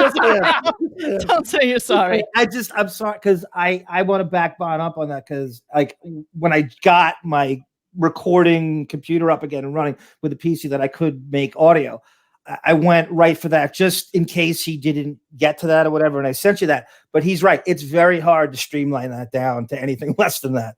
But you gotta break it on. It's very hard. You have got to break it up. Are you hearing me? Yeah, I'll keep pausing. You guys are gonna want. I'll keep pausing it every like 30, 40 seconds, and you guys are gonna want to talk to this. But 30. I'm gonna remove the Miley stuff. So this is the final bit. But they did a bit on this fucking on the Wednesday that was so retarded. It was George Takei. All they did is get someone out the back to cut up clips of him saying words, and then Howard would say the word, and then say, "How do you think George Takei would fucking pronounce this word?" Like they were all food, and it was a bit that you don't need George for. It was like, man, this, if you talk about cleaning out the computer, this would be at the bottom, like the most something you could knock up in 5 minutes. It's decay, like okay. Yeah. Well, that was the Shatner roast. You go, it's decay as in toupee.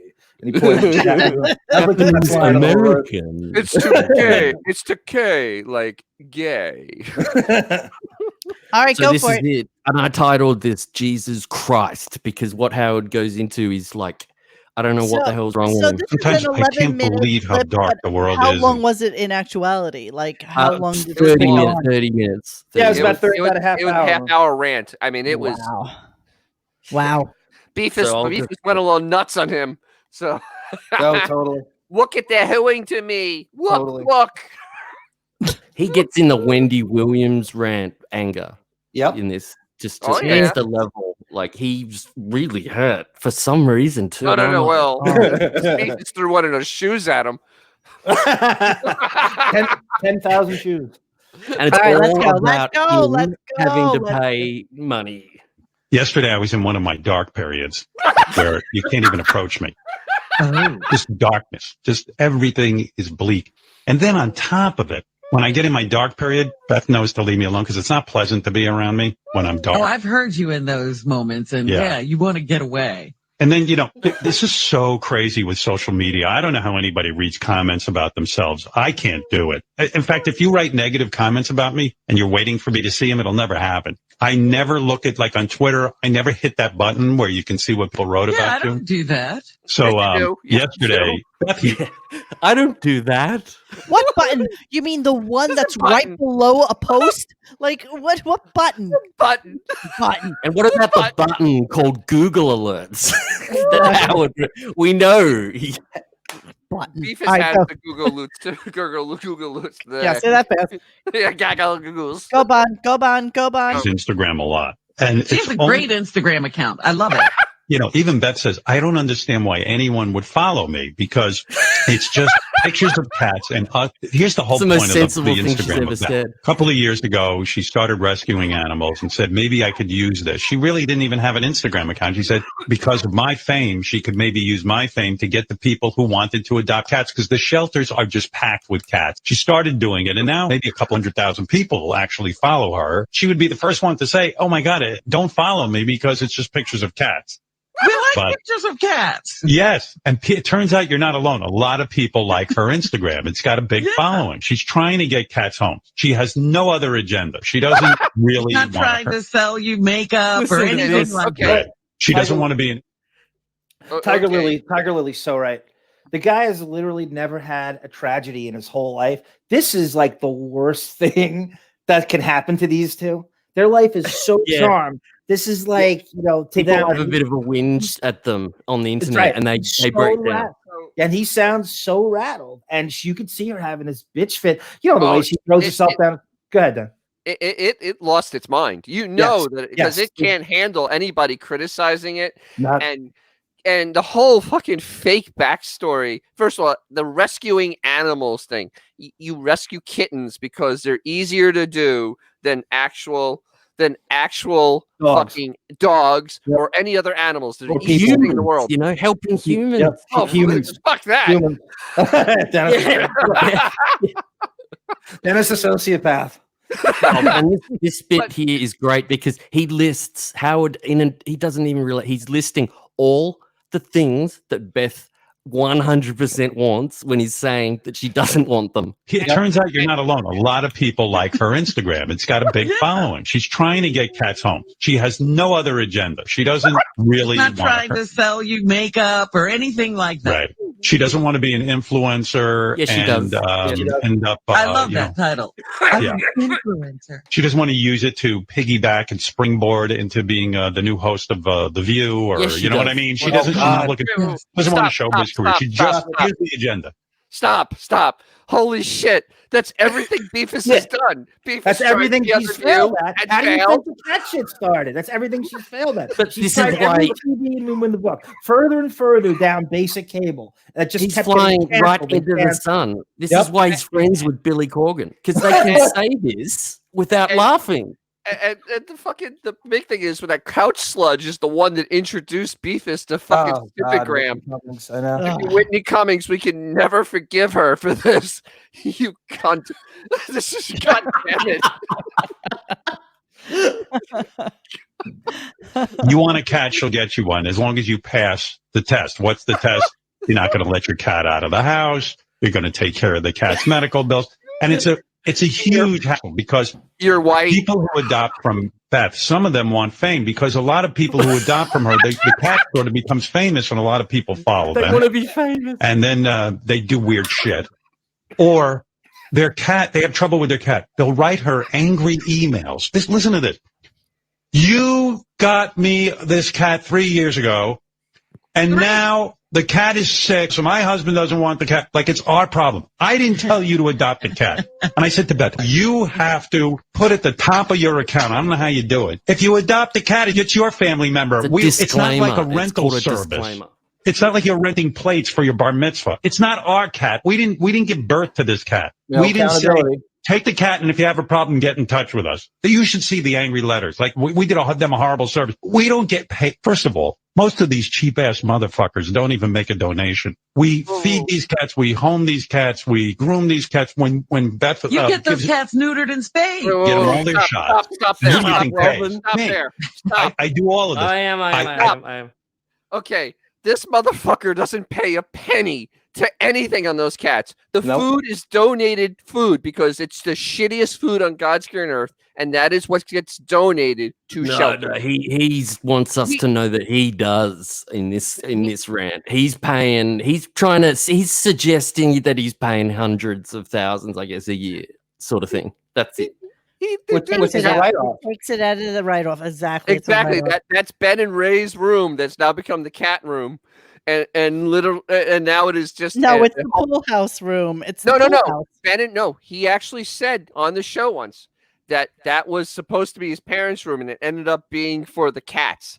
What are you supposed to be his parents from? That There is was, so funny. there was That's never a joke. chance. So There was never a ridiculous. chance those parents were moving in with him. That was what he said on the show. I But swear. that's what he said. It doesn't mean that was going to happen. That's Well, just that's him no, looking, true trying to look enough, like but- some like concerned son. It's never going to happen. That's just Oh, him. no, telling it. but he made it sound like he kicked his parents out so these cats could be in that fucking house. Oh, Jesus. I give people a bag of food with the cat.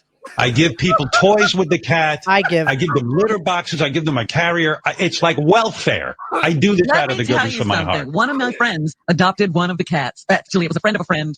She saw this cat. She wanted this cat. She got in touch with Beth, and she got this cat. She was amazed at everything that came with the cat. Yeah. Well, guess who paid for it? I'm just telling you, you're not making this up. This woman was overwhelmed. She was like, oh my God, they gave me food. They gave me a litter box. They gave me litter. They gave me a carrier. It was like crazy. And I even say to Beth afterwards, I said, does anybody ever donate money to our cause? It's called Bianca's Furry Friends, you know? Who gets a cat? Yeah, they get a cat. I go, They don't give a dime? some people do, but very few. It's like they think it's like a service. And then you start getting these emails from people. Hey, I want a cat. And like they're in Chicago. We're here in New York. Beth will write back, why don't you go to a shelter in Chicago? You fucking cunt. What the fuck are you telling me what the fuck to do? You know, or they'll write you an email like this. Hey. Was that you, Dennis? Oh, no. All right, I'm going to tell you. Wait, I have a true fucking story because Yes, I'm you never do. going to be able to. So I actually tried to get one of the cats from Beefus, and I was going all around. I have the credentials to be able to actually care for a cat. How long ago was this, Dennis? A couple of years ago, and that Did you primarily do it because you thought you might be able to No. meet her? Seriously, be honest. No, it was a cute cat, and I have Okay, room fair for a enough. cat. My wife's a veterinarian, so it kind of works well. But meeting her would have been entertaining. Oh yeah? well, shit, it would have been great actually. But There that's you go, I got the beside truth. point. And it just, Tell it. But so what happened is I'm at the gates. I mean, I literally am at the last steps, and I'm dealing with this person at North Shore Animal League, not Beefus. And all of a sudden, Beefus is like, yeah, no, you have a dog, and we're not gonna. I don't think we're gonna adopt this cat out to someone that has a dog. So we're gonna bring it back to New York. And I'm going. I literally ripped into the pitch. I said, "My wife's a fucking veterinarian. Yeah. If anyone knows how to fucking deal with a cat, I have 2 cats with this fucking dog. What the fuck? Who the fuck is she? She doesn't know That anything is about animals. I mean, this unfucking. They're trying not to give the cats away. That's basically what it seems like. They don't What want it to give the was. cats But away. Chicago, she has nothing else. They literally have nothing else to do. You can go to Chicago easily. You have the time. Go to Chicago. Make it national. You're gonna make it. It's gonna be localized. By the way, Dennis, we had that picture, and I know you saw it. I don't know if you guys saw it. Monique, I don't know if you saw it. So Beth's routine now is, I guess, she drives to. Is this a real town, Moonachie, New Jersey? Yeah, Moonachie. And a rest stop. It's- The Vince Lombardi rest stop where she's dropping these cats off. I All saw right. it. Go ahead, then. All right, so that is the famous Vince Lombardi rest stop in New Jersey. And from what I'm gathering is that Beefus is not dumping the. Well, I don't think Beefus is dumping the cat, especially in New Jersey. It could be that she's not doing it. Yeah. No. So Beefus is going out because there've been pictures of Beefus in parking lots, fucking holding the cat or whatever. Are you sure that you've seen her in a parking lot? Or Yes, in the parking lot? Broccoli Rob, New Jersey. Yeah, actually, I actually made a thread about it that Beefus was out and it was in a parking lot, and it was a recent picture. But that's never besides the point. So, and the thing is that they're going and they're dumping. They built that beautiful, beautiful building for $200 million, and they're dumping cats. Yeah. A rest stop in Port fucking Washington, New right? Jersey. What about Port? Right. Fucking New Jersey. I mean, these people are standing outside. It's fucking 45 degrees outside. They're all standing out there with the fucking carrier in the picture with the rest stop and the Roy Rogers in the background. Nice reference. All whiter than a friggin' sheet. I mean, this is Whiter than you, Dennis? yeah, a lot whiter than me. Dennis is almost my translucent. grandmother died. I am and- not. Sorry. For a I thought you were Gindaloon, you're done. almost translucent. I've been staying out in the sun. I'm not that. Yeah. Well, Go Bon, I'm sorry. But for anyone who wants to meet Beth, show up at the Vince Lombardi rest stop. She appears to be doing this, if she's doing it at all. Is it Sunday afternoon? I believe is a pattern of this, like 3 weeks in a row. yes. So she's meeting So Badee, let's get on that. You're right there. So, All right, go Bon. AP Morgan 42. Dennis, take the cat to Mons Venus. Rob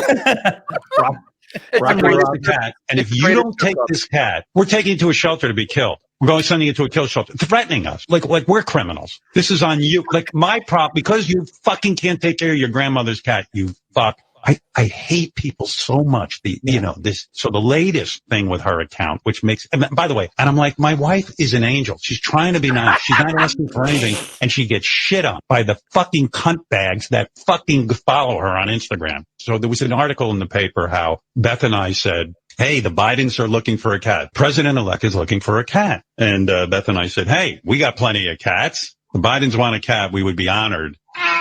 Quite frankly, I'm not expecting the Bidens to let the Bidens adopt a cat from anyone they want, as long as they take a cat off the street. These cats are so sweet. They have nobody taking care of them. Beth posted on her thing how she would be honored if the Bidens adopted a cat from her. Well, oh boy, oh my God, the hate on Beth's account is so bad that my wife was in tears. Like I found her crying. I go, what's going on? What the fuck? It's making my world even darker. You got to hear some of these. So these people wrote because of that post? Yes. These are supposed animal lovers. And they're angry about a bunch of shit. They're angry about that Beth called Biden the president-elect. They say, how dare you call this man the president-elect? He is not the president. President Trump won. And listen to some of these emails. You got to hear this. Email. This is from a woman. You are totally losing. LOOSING, losing it. Fucking moron. Losing. You are totally losing what you're doing for cats in all over the world. Supporting someone who's sexually harassing women and children will make you more famous and follow your cause. No way, girl. It's like, what? Here's a person, Golden Panther Pride said, you're treading on thin ice, Beth. What does that mean? You're treading, isn't it? Can you tread on thin ice? Yes, you can. That's how you fall through. I thought like you just skate on, like you were just skating on thin ice. Why is my wife treading on thin ice? What's going to happen? What, she's going to lose you as a follower, you dumbass? You think my wife was Hitler the way these people write? She's trying to save some cats. Listen to this. King of fake news. What a phony ass to Clinton and Cuomo with softball interviews. Jumped the shark and lost half his listeners. Time to retire. That's about me. They write it about me. A note to you. They finally figured out they could get to you. I really jumped the shark. I jumped the shark so much that I got 50 fucking companies trying to hire me right now. That's how much I jumped the shark. What do you reckon? Did you love that? 50 Love it. companies. What company? I love that. So Name one. Don't be Just so give us lucky one. to jump the shark the way I have. Sorry. So wait, so he's all upset that someone in Chicago wants a cat, but he's willing to fucking go take the Excelsior down to fucking DC with a fucking cat carrier to drop it off at the White House. Star fucking. G Canada's so right. The irony of cats being the root of all its problems. And people suck. You suck. G Canada, he's so full of shit. Maybe if him and his wife were in total pieces of shit and treat people like complete trash, strangers wouldn't hate them. So true. G Canada. So true. I don't think you could get more successful than me. I normally wouldn't brag about it, but really? You're going to compare. Jumping the shark is the way to go. Yeah. Yeah, you need to jump the shark the way I'm jumping the shark. Listen to this. Please don't do that to one of your precious kittens, meaning give it to the Bidens. That retard might accidentally put it in a microwave or something. Let me get to the vicious ones. Everybody's so witty. Boy. This one, maybe someone needs to go back and take a history lesson. Joe Biden is fast forward, Robin. I just love that nothing she makes said. her perfectly tolerable, and I love her when she. in real life, that should be a rule. Robin is fast forwarded. Oh, I love it. I love every moment of it. I am here for that. All right, go ahead. Not the president-elect. Holy shit! The media doesn't call elections. Can you imagine this fucking idiot? Really? You really don't think Joe Biden won the election? Is that really? Yeah, they do think, I've been thinking about this. They're assholes. They know Joe Biden won the election. They just want to cheat, like you talked about yesterday, because they want it the way they want it. They don't want the election to be valid. Oh, Howard used to be so intelligent. Sad when a girl can turn a man's brains to shit. Really? You think that? What happened? Yeah. How did that happen? Just because she fosters cats? No, because she fucks me. I guess it made me a wimp. Why would you post this on a cat account where people are trying to get a home for a cat? You know what I mean? This one is just straight ahead. He's not president-elect. That's it. They're angry about that. I love you guys, but hate Biden. I will still follow you. Beth deleted her. Beth doesn't even care. She just wants to get cats homes, you know. Like, oh my God, please don't take away your following because we need followers. What do you Yeah, think? oh my God, I need every follower I can get. Yeah. Biden won't be in the White House, by the way. He's going to jail, hopefully. Maybe you can visit him with animals. This is another one. Too bad Biden's not president-elect, and we'll never see the White House. Hold on. Exactly why I stopped listening to you, Howard. Well, what are you reading her account for? Yeah, she's following. Sorry. Okay. It's actually getting really fucking goddamn ridiculous. Like I can't stand what a 7-year-old she is. No. She's actually like a 12-year-old who just hasn't gotten her period yet, but is so full of fucking rage and hormones that she cries at like every little fucking thing. She's like in a perpetual, boobies are just budding stage of her fucking life. And the fact that she too has lived such a fucking sheltered existence. That even the slightest condemnation of her gets her just fucking and I will posit this as well. The way, remember, if you will, when there was that shooting in Pennsylvania near Pittsburgh, and she did that whole thing about her modeling. She got so much She wore shit. the sweater. She got so much shit about it. She took the post down. Now, what's going on now is, and I'm trying to use, Beth 12-year-old Psych 101, is that she's leaving it up. Well, she could have easily deleted the post, right? And deleted all the hate and all the mean people and wah. But she wants somebody now to see from the Biden organization, exactly, that she's a hero for saving cats, and people are being a victim mean to her for liking you. Like that's what she wants. Or else she could have completely just deleted that and not given a shit about it. Because if you go to that post and if you go to that Instagram, there's a ton of those like shitty retorts to her on there, so she may have removed a couple of them, but I went on there after I heard Howard say it, which was much later in the day. And a ton of that shit was still up there. So, don't cry fucking victim to me, you twat. It always does, though. It runs. Yeah, but we've got to talk about an even bigger picture here. Is which I don't care if she cries about it and is that vain. That's fine. It's fucking Howard talking about it. Yeah, and we would not know no bigger bully if he than wasn't talking about it. No, we would not know. That's exactly right. I mean, none of us would know. The thing is, this is supposed to be all about just adopting cats. The last post that it put on was it dressed up for dinner, staring at the computer with its one non-wonky eye without its blue contact and with its one-eyed cat with it. So I'm trying to figure out how that was adopting cats. I mean, and it's really a sinister picture. Dennis, how hard was it for you to say that sentence? Not hard at all. How much thought has to go into saying it every single time? Every time I see it, that's all I think. I go, wow, look at it. This is what Tiger Lily wrote before, like 20 minutes ago, when Dennis was talking about going down there and getting. They said they were going to give him a cat. Tiger Lily wrote, "Hello, it," and then wrote in quotation marks and wrote Dennis. Thank you, my dear. The utter lack of self-awareness to attach yourself to anything political in the most saccharine of ways. As Monique pointed out about the Pittsburgh thing, and she got killed on the Sandy Hook stuff. But she was tweeting vapid shit about herself as that went on, and the whole world was talking about that. And she got killed. So to not know you're going to get this, if you attach yourself to anything politically, whichever side you're on, and Howard should tell her that. Like, just disable the comments because they're not going to be. What you're attracted. You want the attention from it.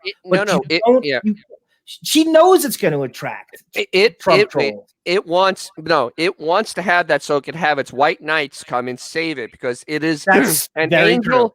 It's an angel and a saint, and that's what it wants exactly to hear. Right. She can't wait for the You know, Jessica I could see her whole day filled with like it's the whole day. Yes. I know. Well, I don't know people like her. I know one person that I would equate to her who, even if you asked her like back before the election, who was in the running before the primaries, on the Democratic side or the it wasn't the Republican side, but she had no idea. Like, and all she does is watch like Judge Judy and Dr. Phil. And, the one thing we have in common is that I actually got hooked on The Bachelorette this year because it was such a shit show. And so that's all she texts me about and writes to me about is things now about The Bachelorette. But she has absolutely 0.0 interest, thought, or desire to know anything political or discussions about anything going on in the world other than her little version of reality. And that's where Beth lives as well. Beth lives in like the Wigward zone, and she doesn't have people who come to her to talk to her about anything serious. They come over her house, she's talking about fucking cats. They visit her, she's looking to have somebody famous adopt her cat. Like she doesn't have any breadth of discussion. To talk to. But and who's around her? Stephanopoulos, Alec Baldwin. It's the perfect kowtow to them. It's the perfect capitulation to the Baldwinopolis of it all. But I mean, couldn't it just talk about all the great places in Europe with these people? I mean, it spent so much time there that I mean, it could give such detail, especially about Germany. I mean, it just knows all about it. And she speaks the language, so she must. And suppongo parla Italiano. So. Brooklyn. All right, go on. Double penetration. She's great. She's been there, Beth, but she's not listening to me. And it's like, and why do you have to complain about me to my wife? You fucking tard. I like that Biden they're calling a retard because you don't Their take comments are retarded. Yeah. Well, I don't even know. Are we supposed to use that word? No, slow adult. Their comments are slow adult. Did you catch that? They're both using their word that they're not allowed to use. Who cares if you listen? You think I care at this point? I'm on the back nine, honey. I got a lot more to worry about than whether you listen. And here's the truth. You do listen. Because I've taken a survey of most radio and podcasts. They suck. And you know it and I know it. Even on my worst day, I'm better than most of it. I know. Well, now that I've answered all the trolls, I'm sure the trolling will stop. Oh, yeah. That you've just invited more. They love the attention. But the whole point of the account is to just get some cats a home. You know what I mean? She's really trying hard.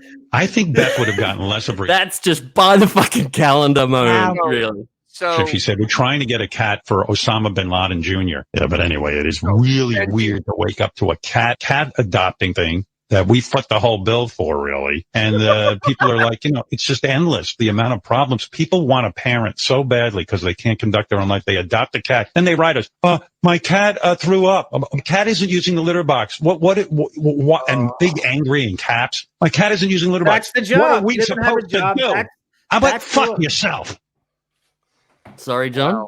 No, that's the job. That's the no accountability she doesn't want to have when she gets rid of the cat. That's the job. You're such an enthusiast for cats. You got to answer these questions. You're such a mogul. You got to answer it. You got to follow. But no. So the big thing is that Beefus, and this is a huge thing that it does, and it's really obnoxious. It does not actually take care of little kittens that have to be bottle fed. Other people do all that hard work, and then Beefus takes credit for the adoption, and it does it a lot. I mean, but Dennis, even this is too much for them. Like they're complaining she couldn't handle the dogs. They're such sociopaths and narcissists. They're not going to do anything with human beings in the fold. So they get to this, and this eventually you knew would become way too much for them as they did. Yeah, not even including the criticism. But you know what's so horrible is that friggin' North Shore Animal League gives Beefus like 20 cats. I mean, there are like 20 cats in that house right now.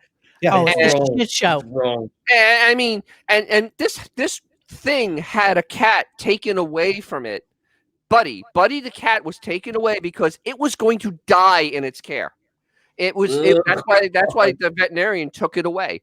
And it's like, but they keep giving it cats. I mean, it's I've never seen anything like this in my entire life. It's starfuckery on a level that is just that it cannot be calculated. I'm not even necessarily sure that all of them come from North Shore Animal League. Like, I don't think they do. I think some may even come from her vet. I don't think she's actually getting them all from North Shore anymore. That is tied to North Shore Animal League. They do a lot of work for them, so they may, but I don't know that that's necessarily the end all for where she gets the cats. I don't. I think it runs through there because it's a charity thing, so it's a numbers thing too. It's a really fucked up world. The whole fucking rescue thing is a really fucked up world. Especially now, in the time of COVID, where everybody just wants a cat. The Roosevelt Animal League. Great line, Andrew. The Roosevelt Animal League. That's so good. All right, Bon, continue. Another thing is that she can never separate herself from this. Like, she can't just stop talking about it. And I need to know how much time is left in this. Just a couple of minutes. You promise? Yeah. Okay. Yeah, as if I would lie. How rude. I know, but it's 11:17. I gotta go. I'm joking. It's fine. It's fine. Figure it out. Yeah, be an adult. You have a new family member who's ill. Go to the vet. Figure it out. You fuck. You know, they say that a lot of people are adopting pets during COVID, and I hope they realize that this isn't a COVID.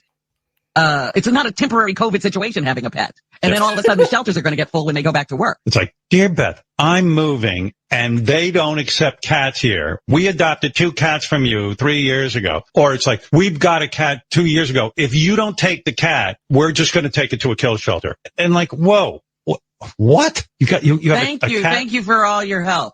Somebody just dumped off on us a 14-year-old cat. Like, dude, you got a cat for 14 years and you're bailing on it? I tell you, people are ugly. 14 is the time when they're not so much fun. All right, time out.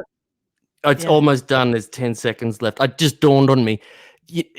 All of these emails, if they're true, probably not, but these are just trolls, probably. They're probably Gary Puppet writing them. You know, he doesn't even realize that he might be reading just a whole bunch of fucking made up emails. Yeah, I tell you. COVID or no COVID, I'm not leaving my house. That's it. I told Sirius, you want me to continue on with this radio show? Rule number 1, I ain't leaving my house. Howard from the basement. Yep, this is my studio now. Did you catch that tell there? He said, I told Sirius, if you want me to continue, he's not leaving his home. He just basically said, I'm resigning. Well, he had an earlier comment. Those were my terms. He had an earlier comment. He said, I'm on the back nine. People that are like looking for more contracts don't say shit like that. Like there's a lot of tells that are very negative in this rant because his true personality is coming out. All I know is it is December 4th and we still know nothing. Exactly.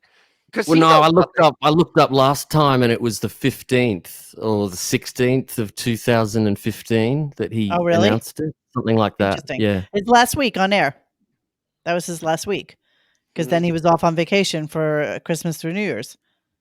He wouldn't do it now. He wouldn't do it now. He's going to wait till the final episode. He's going to milk this. Yeah. As if the Buckwall team is so calculated. He knew what he was doing 3 years ago.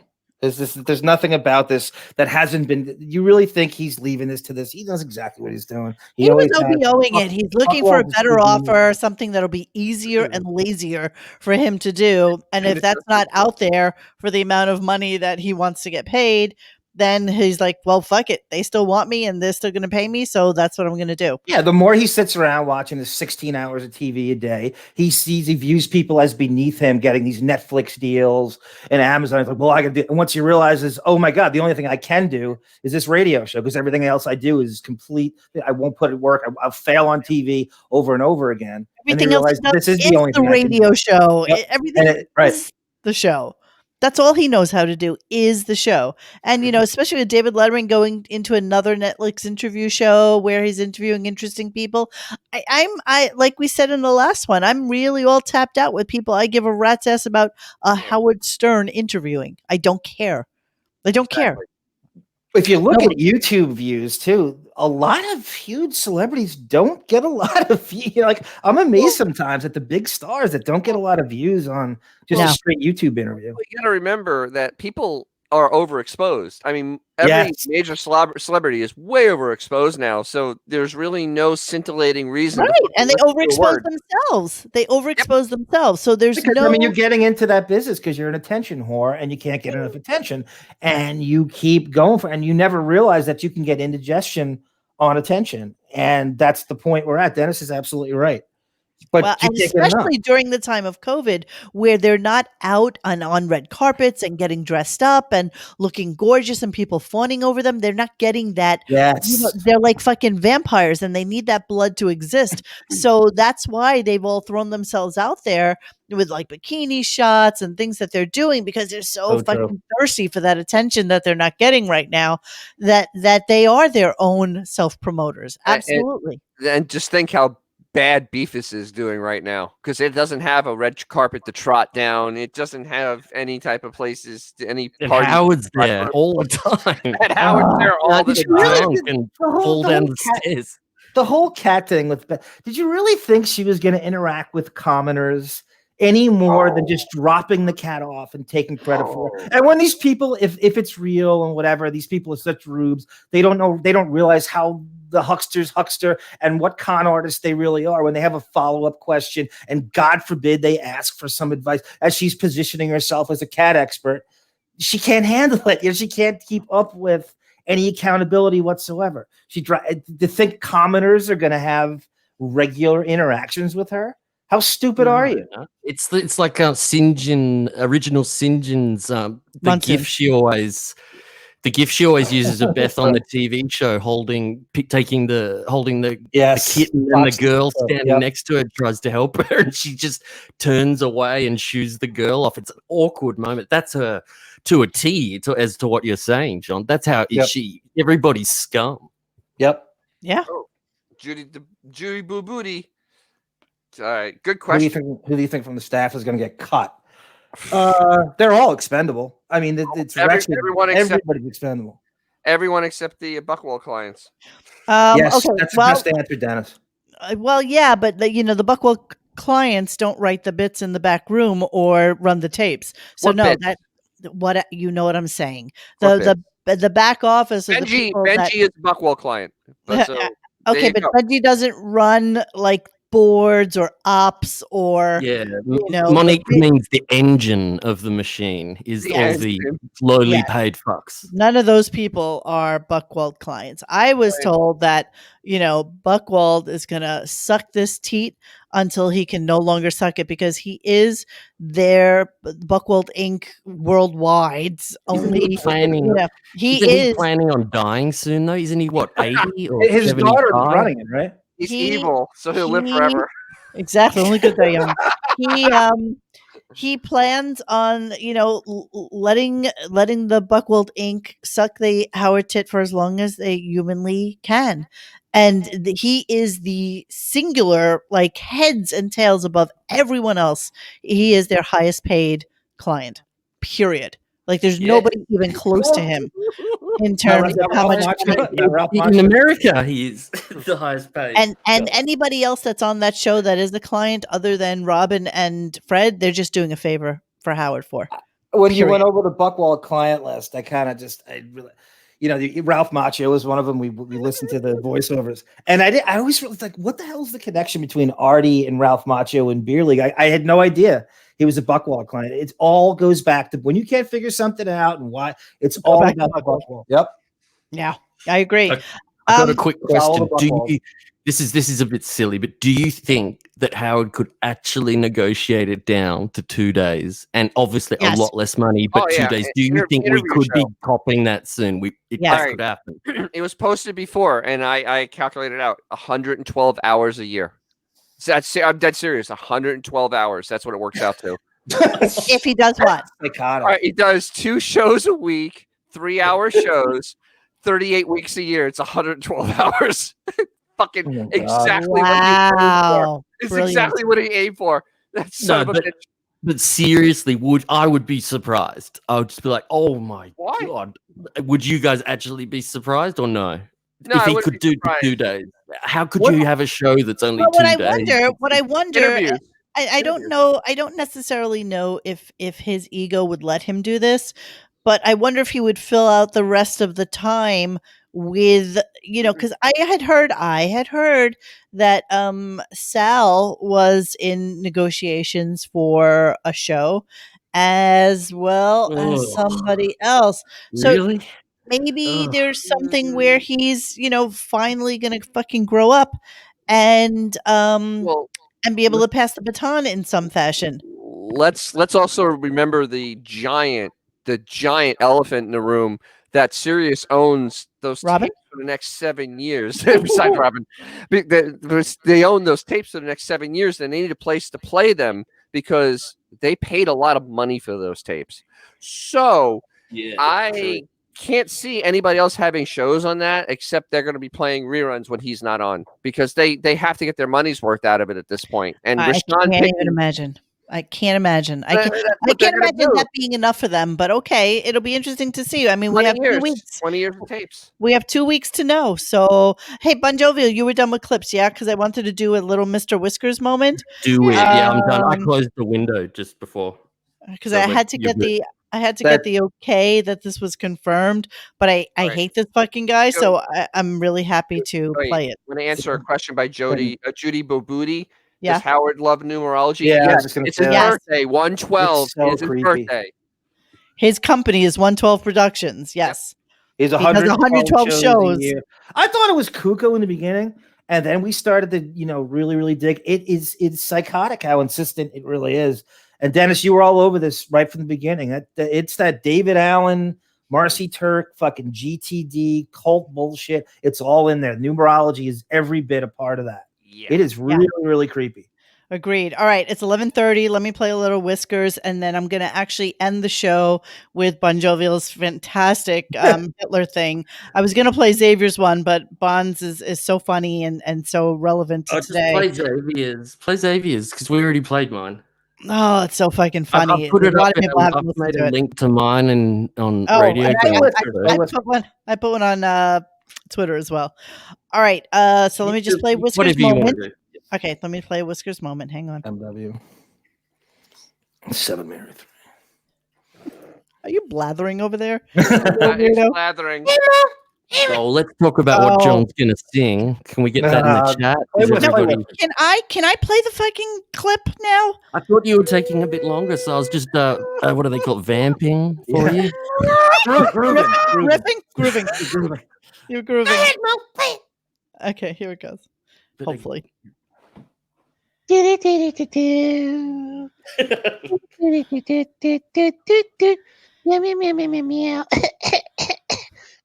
Oh, this coat is killing me. Hey, Mo, how you doing? Welcome to this week's Hollywood moment. Even though we haven't done one of these in God knows how long.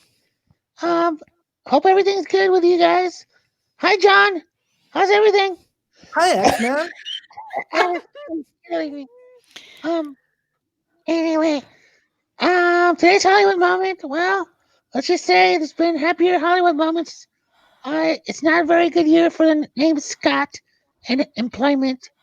Unfortunately, another one of Wiggy's former employees has been given the old heave-ho, the old heave six. They've been told to get your shit and get the fuck out, and was given a pink slip. This former employee named Scott used to work at as a producer at Revolt TV, and unfortunately, things didn't work out. As everybody knows, Revolt TV is owned by P. Diddy. You know that guy who's been hasn't been relevant since what 1992, but whatever. He has his own network or website. I don't know. Maybe it's one of us. Maybe it's a sub forum on our site. For all I know, fuck if I know. What is P. Diddy doing? Fucking owning anything these days? Well, sadly enough, Mr. Scott won't no longer be working there.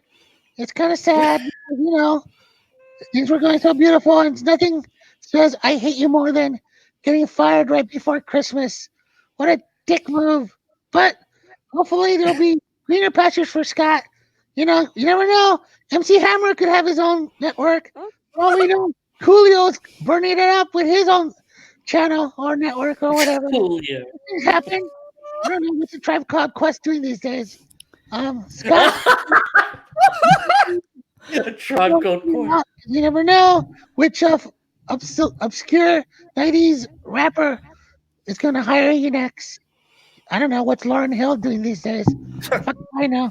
I don't know. Mr. Witch is making way too many 90s rappers references for his own good. Anyway, hopefully everybody's good and everybody's healthy and has a great end of the year. Mr. Whiskers needs to score, so don't forget to donate, you cheap fucks.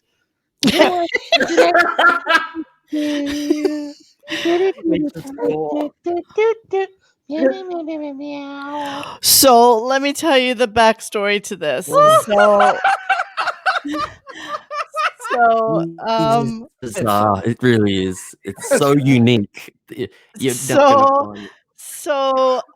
One Scott DePace actually was fired from his job over at Revolt TV, and many think it's because not only did he retweet this summer a guy whose profile photo was a guy in a Klan hood, and he also posted about freeing Kyle Rittenhouse, the guy who shot like 3 people with the 17-year-old. And a lot of people are thinking because of his views is why he was let go from a African American run channel. Sure. I don't think those things help you with a black channel. I guess they may be negative.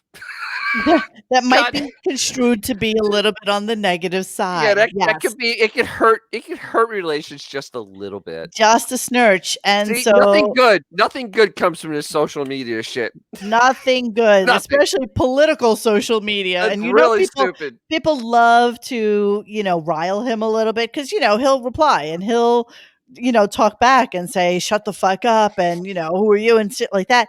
And so he's like quite the angry young man. And, nothing made other people from Stern World happier than for him to have been fired. Not going to lie. I heard from 3 different people. And John Melendez was surely one of them. no, John actually doesn't know. I'm actually gonna let him know momentarily. John will be very happy. Those two they go they at hate it. each other. They really, really do. So, Scott, you're an idiot. And shit like that's always gonna backfire on you. I'm really sorry that you got fired before Christmas, and especially in the environment that we're in right now where everybody's looking for a job and there ain't nothing going on out there. So it sucks for you. Sorry, Scott. That was stupid. But he was great on the Stern Show in the Artie years. Oh, the He arguments was were great. amazing. He was just such an asshole, The arguments were amazing. That P. Diddy severance pay, though. That's good. I would love to have seen. I would love to see the video caddy in the More Money, More Problems video. Wait, let me ask you a remake. I forgot about that. Jesus. John, wasn't Revolt with all the TV guys worked and they had a lawsuit about reverse discrimination? Didn't Goodstein start that? Yeah, isn't that Goodstein was working for them and sued them. Right. Oh God, that's right. I think a few of them together. So, yeah, I know. We need to really look into that. I'd like to have Doug on one day. I talked to him. Yes, please do. Please. So all those guys in the Stern Show were probably seen as troublemakers to start with. So yeah, exactly. That's what you're sounding. Oh my God. Can Biznick or Gary Puppert or any D-list anybody great? You could probably do this by now, Monique. You've gotten very talented at it. Have Joe Biden smelling Howard's hair.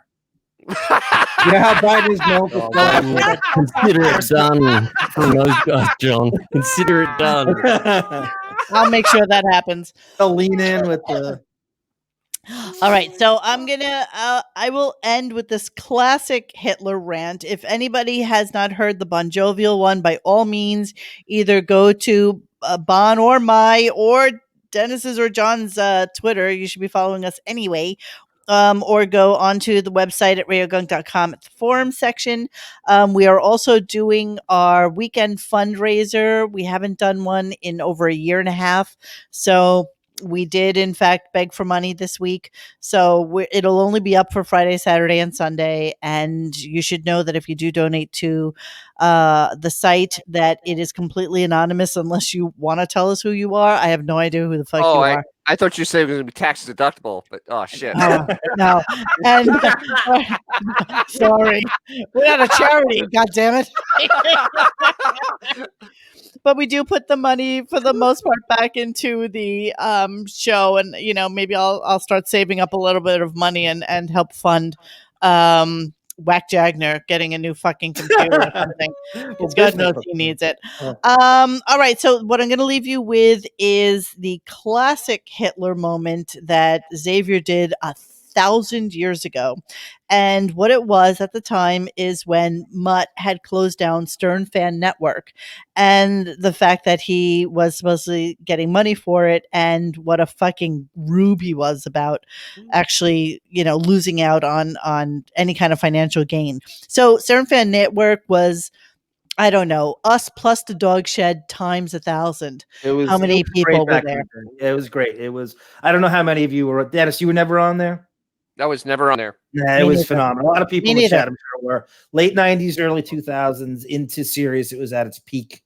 And it was, it got really big. Like I said, Howard destroyed it and Mutt suck. We went over that, but it was really, really good back in the day. Nothing like it. Yeah. Okay. So I'm going to play us out with this. Guys, I'm probably going to hang up on you. So I'm just going to let this run. So thank you so much. Bon Jovial, thank you so much for pulling the clips together for the Weeks in Review. Thanks for having me. We definitely would not have done it without you, because it's just a lot of fucking work to pull clips. And we all know what that's like. So we completely appreciate that. I didn't have a computer. Right. That's true too. But okay. So thank you. And I did talk to Grillo about doing the score show next week, so maybe we'll do that, Johnny. And I just can you reach out to him, because I know you're really friendly with him. I will. Can Grillo tell the rollerblading story again? Yeah, Grillo actually has a really fun treat coming up on his show. I think next week or the week after. But I'll let him give you the surprise. Nothing to do with him. Grillo is a classic example of how petty Howard could be. It backs up what I said about the Ellis thing. And I want to go back into it, but him being banned from that Sirius building, how Howard had the time to do that, it proves that he'll do anything. That Robin wouldn't go to lunch. That I mean, that's the craziest thing ever. Yeah, they were all told can no longer be in this. Thank you, Tiger Lily. She's very nice to me. She just wrote something. Yeah, she's great. All right, guys. I'm gonna leave you. So thank you. Here's Fuck You Mutt, and this is actually a really funny one. So here you go. All right, thanks everyone in the chat. Great job. All the comments are great. Bye. Bye. Oh, I love it. It's so great. So delicious. So delicious. All right. Now I'm going to guys, bed. please make one, each of you and everyone in the chat, please. All right. Love you all. Thanks for participating. Thank you, Bon Jovial, again so much. Thanks, boys. Thanks, Thank you. We'll see you next week. Bye. Good night, guys. Bye.